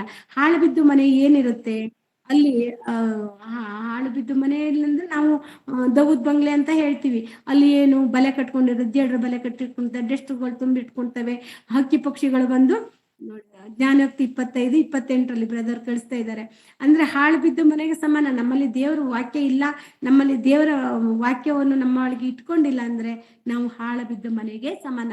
ಹಾಗಾಗಿ ನಾವು ಏನ್ ಮಾಡ್ಬೇಕು, ನಾವು ಹಾಳು ಬಿದ್ದ ಮನೆಯವರಾಗಿರ್ಬಾರ್ದು. ನಮ್ಮ ಹೃದಯದಲ್ಲಿ ಯೇಸು ಕ್ರಿಸ್ತರನ್ನು, ಪವಿತ್ರಾತ್ಮರನ್ನು, ತಂದೆಯಾದ ದೇವರನ್ನು ಹೃದಯದಲ್ಲಿ ಬಚ್ಚಿಟ್ಕೊಂಡು ಅವರ ವಾಕ್ಯಾನುಸಾರವಾಗಿ ನಮ್ಮ ಜೀವಿತವನ್ನು ಬದಲಾಯಿಸ್ಕೊಳ್ಬೇಕು. ಆಗ ನಿಜವಾದ ಕ್ರಿಸ್ಮಸ್ಸಿಗೆ ಅರ್ಥ ಬರುತ್ತೆ. ನಿಜವಾಗಿ ಯೇಸು ಸ್ವಾಮಿ ಅವಾಗ ನಮ್ಮ ಹೃದಯದಲ್ಲಿ ಇದ್ದಾನೆ ಅಂತ ಹೇಳಿ ನಾವು ತಿಳ್ಕೊಬಹುದು. ಯೋಹಾನ ಬರೆದ ಸುವಾರ್ತೆ 15ನೇ ಅಧ್ಯಾಯ 10 ಮತ್ತು 11ನೇ ವಾಕ್ಯವನ್ನು ಒಮ್ಮೆ ಓದಿ. ಯೋಹಾನ ಬರೆದ ಸುವಾರ್ತೆ 10 ಮತ್ತು 15ನೇ ಅಧ್ಯಾಯ 10-11. ಯೋಹಾನ ಬರೆದ ಸುವಾರ್ತೆ 10 ನನ್ನ ತಂದೆಯ ಆಜ್ಞೆಗಳನ್ನು ಕೈಕೊಂಡು ನಡೆದು ಆತನ ಪ್ರೀತಿಯಲ್ಲಿ ನೆಲೆಗೊಂಡಿರುವ ಮೇರೆಗೆ ನೀವು ನನ್ನ ಆಜ್ಞೆಗಳನ್ನು ಕೈಕೊಂಡು ನಡೆದರೆ ನನ್ನ ಪ್ರೀತಿಯಲ್ಲಿ ನೆಲೆಗೊಂಡಿರುವಿರಿ. ನನ್ನಲ್ಲಿರುವ ಆನಂದವು ನಿಮ್ಮಲ್ಲಿಯೂ ಇರಬೇಕೆಂತಲೂ ನಿಮ್ಮ ಆನಂದವು ವಾಗಬೇಕೆಂತಲೂ ಇದನ್ನೆಲ್ಲ ನಿಮಗೆ ಹೇಳಿದ್ದೇನೆ. ಸಾಕು ಸಿಸ್ಟರ್. ಇಲ್ಲಿ ಯೇಸು ಸ್ವಾಮಿ ಹೇಳ್ತಾರೆ, ನಾನು ನನ್ನ ತಂದೆ ಆಜ್ಞೆಗಳನ್ನು ಕೈಗೊಂಡು ನಡೆದು ಆತನ ಪ್ರೀತಿಯಲ್ಲಿ ನೆಲೆಗೊಂಡಿರುವ ಮೇರೆಗೆ ನೀವು ನನ್ನ ಆಜ್ಞೆಗಳನ್ನು ಕೈಗೊಂಡು ನಡೆದರೆ ನನ್ನ ಪ್ರೀತಿಯಲ್ಲಿ ನೆಲೆಗೊಂಡಿರು. ಯೇಸು ಸ್ವಾಮಿಯ ಪ್ರೀತಿಯಲ್ಲಿ ನಾವು ನೆಲೆಗೊಂಡಿರ್ಬೇಕು ಅಂದ್ರೆ, ಯೇಸು ಸ್ವಾಮಿ ನಮ್ಮೊಳಗೆ ನೆಲೆಗೊಂಡಿರ್ಬೇಕಂದ್ರೆ ಆತನು ಕೊಟ್ಟ ಆಜ್ಞೆಗಳನ್ನು ನಾವು ಕೈಗೊಂಡು ನಡಿಬೇಕು. ದೇವರ ಆಜ್ಞೆಗಳು ಗೊತ್ತು ಏನು? ಯೇಸು ಸ್ವಾಮಿ ಕೊಟ್ಟಿರೋದು 2 ಆಜ್ಞೆ. ಒಂದು, ಪೂರ್ಣ ಹೃದಯದಿಂದ ದೇವರನ್ನು ಆರಾಧಿಸು, ಪ್ರೀತಿಸು. ಅದೇ ರೀತಿ ನಿನ್ನಂತೆ ನಿನ್ನ ನೆರೆಯವರನ್ನು ಪ್ರೀತಿಸು. ಈ 2 ಆಜ್ಞೆಗಳೇ ನಮಗೆ ಬೈಬಲ್ನಲ್ಲಿ ಸಂಪೂರ್ಣವಾದ ವಾಕ್ಯಗಳು. ಆದಿಕಾಂಡದಿಂದ ಪ್ರಕಟಣೆ ಗ್ರಂಥದವರೆಗೆ ಇರುವುದೇ ಈ ಆಜ್ಞೆ. ನಾವು ಯಾವಾಗ ನಾವು ದೇವರ ಆಜ್ಞೆಗಳನ್ನು, ಮಾತುಗಳನ್ನು ಕೈಗೊಂಡು ನಡೀತೀವೋ ತಂದೆ, ಮಗ, ಪವಿತ್ರಾತ್ಮರು ನಮ್ಮಲ್ಲಿ ನೆಲೆಗೊಂಡಿರ್ತಾರೆ. ಅವರ ಪ್ರೀತಿ ನಮ್ಮಲ್ಲಿ ನೆಲೆಗೊಂಡಿರುತ್ತೆ. ನಮ್ಮ ಹೃದಯ ಶೂನ್ಯ ಆಗಿರಲ್ಲ, ಎಂಟಿ ಆಗಿರಲ್ಲ. ಹಾಗಿರ್ಬೇಕಾದ್ರೆ ನಾವು ಎಂಟಿ ಆಗಿರ್ಬಾರ್ದು ಅಂದ್ರೆ ದೇವರ ಮಾತುಗಳನ್ನು ನಾವು ಅನುಸರಿಸಿ ಕೈಗೊಂಡು ನಡೆಯೋರಾದ್ರೆ ಮಾತ್ರನೇ ದೇವರು ನಮ್ಮೊಳಗೆ ಇರ್ತಾನೆ. ಕೊನೆಯದಾಗಿ ಒಂದೇ ಒಂದು ವಾಕ್ಯವನ್ನು ಓದಿ ಮುಗಿಸೋಣ. ರೋಮಾಪುರದವರಿಗೆ ಬರೆದ ಪತ್ರಿಕೆ 15ನೇ ಅಧ್ಯಾಯ 13ನೇ ವಾಕ್ಯ. ರೋಮಾಪುರ 15 13. ನಿರೀಕ್ಷೆಯ ಮೂಲನಾದ ದೇವರು ನಂಬಿಕೆಯಿಂದುಂಟಾಗುವ ಸಂತೋಷವನ್ನು ಮನಃಶಾಂತಿಯನ್ನು ನಿಮಗೆ ಪರಿಪೂರ್ಣವಾಗಿ ದಯಪಾಲಿಸಿ, ನೀವು ಪವಿತ್ರಾತ್ಮನ ಬಲಗುಡಿದವರಾಗಿ ನಿರೀಕ್ಷೆಯಲ್ಲಿ ಅಭಿವೃದ್ಧಿಯನ್ನು ಹೊಂದುವಂತೆ ಅನುಗ್ರಹಿಸಲಿ. ಸಾಕು ಸಿಸ್ಟರ್. ಇಲ್ಲಿ ನಾವು ನಿರೀಕ್ಷೆಯ ಮೂಲನಾದ ದೇವರು ನಂಬಿಕೆಯಿಂದ ಉಂಟಾಗುವ ಸಂತೋಷವನ್ನು ಮನಃಶಾಂತಿಯನ್ನು ನಿಮಗೆ ಪರಿಪೂರ್ಣವಾಗಿ ದಯಪಾಲಿಸಿ, ನೀವು ಪವಿತ್ರಾತ್ಮನ ಬಲಗೂಡಿದವರಾಗಿ ನಿರೀಕ್ಷೆಯಲ್ಲಿ ಅಭಿವೃದ್ಧಿಯನ್ನು ಹೊಂದುವಂತೆ ಅನುಗ್ರಹಿಸಲಿ. ಇದು ನಮ್ಮ ಪ್ರತಿಯೊಬ್ಬರಿಗೂ ಪೌಲರು ತುಂಬಾ ಚೆನ್ನಾಗಿ ಹೇಳ್ತಾರೆ, ಸಂತೋಷಿಸಿರಿ, ಇನ್ನೂ ಹೆಚ್ಚಾಗಿ ಸಂತೋಷಿಸಿರಿ ಅಂತ. ನಾವು ಸಂತೋಷ ಪಡ್ಬೇಕು. ಅಂತ ದೊಡ್ಡ ಪ್ರಭು ನಮ್ಮ ಹೃದಯದಲ್ಲಿದ್ದಾರೆ, ಅಂತ ದೊಡ್ಡ ಪ್ರಭು ಭೂಮಿಯಲ್ಲಿ ನಮ್ಮ ಮಧ್ಯೆ ವಾಸ ಮಾಡ್ತಾ ಇದ್ದಾರೆ, ಅಂತ ದೊಡ್ಡ ಪ್ರಭು ವಾಕ್ಯದ ರೂಪದಲ್ಲಿ ಎಲ್ಲರ ಕೈಯಲ್ಲಿದ್ದಾರೆ. ಅದಕ್ಕೆ ಫಿಲಿಪಿ ಬರೆದ ಪತ್ರಿಕೆ 4:4 ಪ್ರಕಾರ ಯಾವಾಗಲೂ ಸಂತೋಷಿಸಿರಿ, ಕರ್ತನನ್ನು ಸಂತೋಷದಿಂದ ಕೊಂಡಾಡಿರಿ. ಯಾವಾಗಲೂ ಇನ್ನು ಹೆಚ್ಚಾಗಿ ಸಂತೋಷಿಸುವಂತ ಒಂದು ಸಂದರ್ಭ ಇದು. ಬರೀ ಒಂದು ದಿನದ ಮಾತಲ್ಲ, ಕ್ರಿಸ್ಮಸ್ ಅಂದ್ರೆ ಪ್ರತಿದಿನ ನಾವು ಸಂತೋಷ ಪಡುವಂತ ಸಂದರ್ಭ. ಯಾಕಂತ ಹೇಳಿದ್ರೆ ನಿರೀಕ್ಷೆಯ ಮೂಲನಾದ ದೇವರು ನಂಬಿಕೆಯಿಂದ ಉಂಟಾಗುವ ಸಂತೋಷವನ್ನು ಮನಃಶಾಂತಿಯನ್ನು ನಿಮಗೆ ಪರಿಪೂರ್ಣವಾಗಿ ದಯಪಾಲಿಸಲಿ. ನಾವು ನಂಬ್ತೀವಲ್ವಾ, ಕ್ರಿಸ್ತನು ನಮ್ಮಲ್ಲಿದ್ದಾನೆ, ಕ್ರಿಸ್ತನು ದೇವರ ಸ್ವರೂಪ, ಆತನ ಸ್ವರೂಪದಲ್ಲೇ ನಾವಿದ್ದೀವಿ. ನಾವು ಕ್ರಿಸ್ತನ ಸ್ವರೂಪಕ್ಕೆ ಬದಲಾವಾದಾಗ ದೇವರು ಸಂತೋಷ ಪಡ್ತಾನಂತ. ದೇವರನ್ನು ಸಂತೋಷ ಪಡಿಸೋಣ, ನಾವು ಸಂತೋಷವಾಗಿರೋಣ. ನಮ್ಮ ನಿರೀಕ್ಷೆ ಪದವಿ ಎಲ್ಲ ಯಾವುದು? ಪರಲೋಕ. ನಾವು ಪರಲೋಕದ ನಿರೀಕ್ಷೆಯಲ್ಲಿರುವಂತ ನಾವುಗಳು ಪ್ರತಿದಿನ ಸಂತೋಷ ಪಡುವರ್ಬೇಕು. ನಮ್ಮಲ್ಲಿ ಎಷ್ಟೇ ಕಷ್ಟಗಳಿರ್ಬೋದು, ನೋವು ಇರ್ಬೋದು, ಬಾಧೆ ಇರ್ಬೋದು, ದೇವರು ಅಂತ ಬಂದಾಗ ನಾವು ಸಂತೋಷ ಪಡ್ತೀವಿ. ದೇವರ ವಾಕ್ಯ ನಮ್ಮೊಳಗಿದ್ರೆ ಸಂತೋಷ ಪಡ್ತೀವಿ, ಸಮಾಧಾನ ಇರುತ್ತೆ. ನಮ್ಮಲ್ಲಿ ಏನು ಕೊರತೆ ಇದೆಯೋ ನಮಗೆ ಅದು ಗೊತ್ತಿಲ್ಲ, ತಕ್ಕ ಸಮಯದಲ್ಲಿ ದೇವರು ಎಲ್ಲ ಕೊರತೆಯನ್ನು ನೀಗಿಸ್ತಾನೆ. ಆ ನಂಬಿಕೆ ಭರವಸೆ ನಮ್ಮಲ್ಲಿ ಇದೆಯಲ್ಲ, ಆ ನಂಬಿಕೆ ಭರವಸೆಯೇ ನಮ್ಮ ಸಂತೋಷಕ್ಕೆ ಕಾರಣ. ಹಾಗಾಗಿ ದೇವರು ನಿರೀಕ್ಷೆಯ ಮೂಲನಾದ ದೇವರು ನಂಬಿಕೆಯಿಂದ ಉಂಟಾಗುವ ಸಂತೋಷವನ್ನು ಮನಃಶಾಂತಿಯನ್ನು ನಿಮಗೆ ಪರಿಪೂರ್ಣವಾಗಿ ದಯಪಾಲಿಸಿ, ನೀವು ಪವಿತ್ರಾತ್ಮನ ಬಲಗೊಂಡವರಾಗಿ ನಿರೀಕ್ಷೆಯಲ್ಲಿ ಅಭಿವೃದ್ಧಿ ಹೊಂದುತ್ತಾ ಹೋಗ್ಬೇಕು. ನಾವು ದೀಕ್ಷಾ ಸ್ನಾನ ಮಾಡ್ಕೊಂಡಾಗ ನಮ್ಮ ಜೊತೆಯಲ್ಲಿ ಪವಿತ್ರಾತ್ಮನನ್ನು ಕಳ್ಸಿಕೊಟ್ಟಿದಾರಲ್ವಾ, ಅವರು ನಮ್ಮ ಬಲವನ್ನು, ನಮ್ಮ ನಂಬಿಕೆಯನ್ನು ಇನ್ನಷ್ಟು ಬಲಪಡಿಸ್ತಾರೆ. ನಮ್ಮ ಭಕ್ತಿ ಜೀವನದಲ್ಲಿ ಇನ್ನಷ್ಟು ಬಲ ಕೊಡಿಸಿ ಎಚ್ಚರಿಸಿ ನಮ್ಮನ್ನು ವಾಕ್ಯದ ಪ್ರಕಾರ ನಡೆಸುವಂತ ಪವಿತ್ರಾತ್ಮರು ನಮ್ಮಲ್ಲಿದ್ದಾರೆ. ಯೇಸು ಸಮಯ ವಾಕ್ಯ ರೂಪದಲ್ಲಿ ನಮ್ಮಲ್ಲಿದ್ದಾರೆ. ತಂದೆಯಾದ ದೇವರು ನಮ್ಮ ಸ್ವಷ್ಟ ಹೃದಯವಾಗಿದ್ರೆ ನಮ್ಮಲ್ಲಿ ಬಂದು ವಾಸ ಮಾಡ್ತೀನಿ, ನಿಮ್ಮ ಜೊತೆ ಊಟ ಮಾಡ್ತೀನಿ ಎಂದಿದ್ದಾರೆ. ಇದನ್ನೆಲ್ಲ ನೆನೆಸ್ಕೊಂಡ್ರೆ ತಂದೆ ಮಗ ಪವಿತ್ರಾತ್ಮರು ಸಂಪೂರ್ಣವಾಗಿ ನಮ್ಮಲ್ಲಿ ನೆಲೆಗೊಂಡಿರ್ಬೇಕಂದ್ರೆ ನಾವು ದೇವರ ವಾಕ್ಯಾನುಸಾರವಾಗಿ ಬದುಕೋಣ, ನಂಬಿಕೆಯಲ್ಲಿ ದೃಢವಾಗಿರೋಣ, ಇದನ್ನು ಅನೇಕರಿಗೆ ಸಾರೋಣ.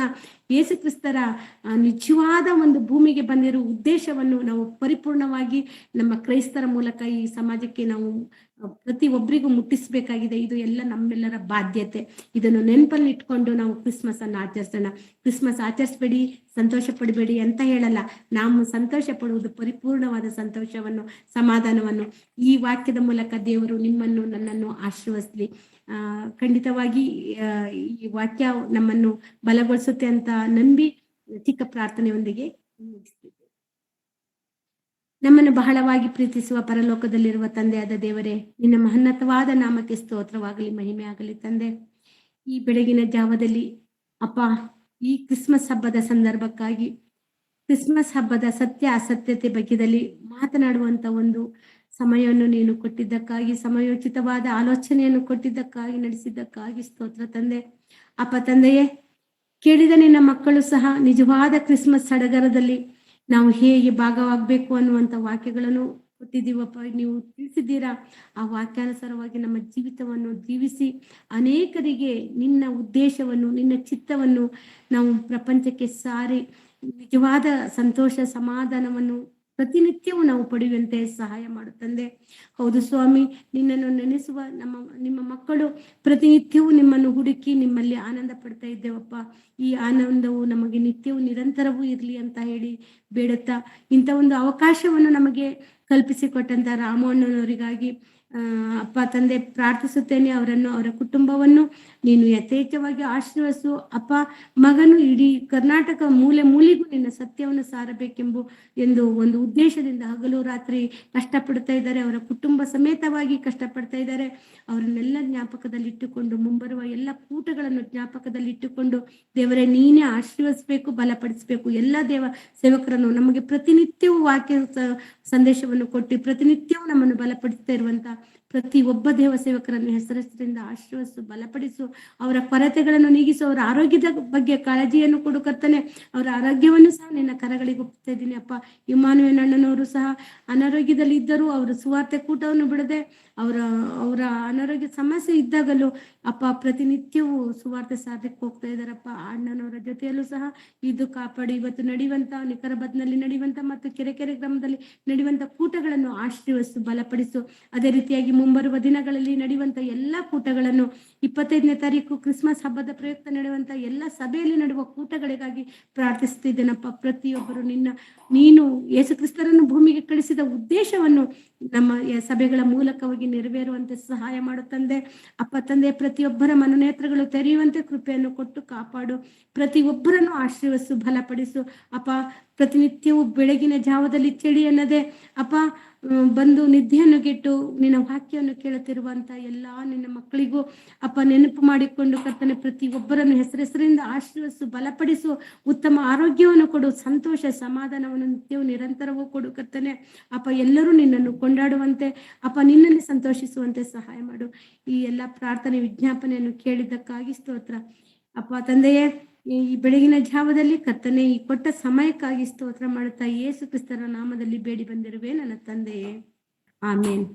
ತಂದೆಯಾದ ದೇವರ ಪ್ರೀತಿಯು, ಯೇಸು ಕ್ರಿಸ್ತರ ಕೃಪೆಯು, ಪವಿತ್ರಾತ್ಮ ದೇವರ ಅನನ್ಯ ಸಹವಾಸವು ಇಂದು ಎಂದೆಂದಿಗೂ ಕೊನೆವರೆಗೂ ನಿತ್ಯವೂ ನಿರಂತರವೂ ನಮ್ಮೆಲ್ಲರೊಂದಿಗೂ ಸದಾ ಇರಲಿ ತಂದೆ, ಆಮೇನ್. ಎಲ್ಲರಿಗೂ ಶುಭ ವಂದನೆಗಳು.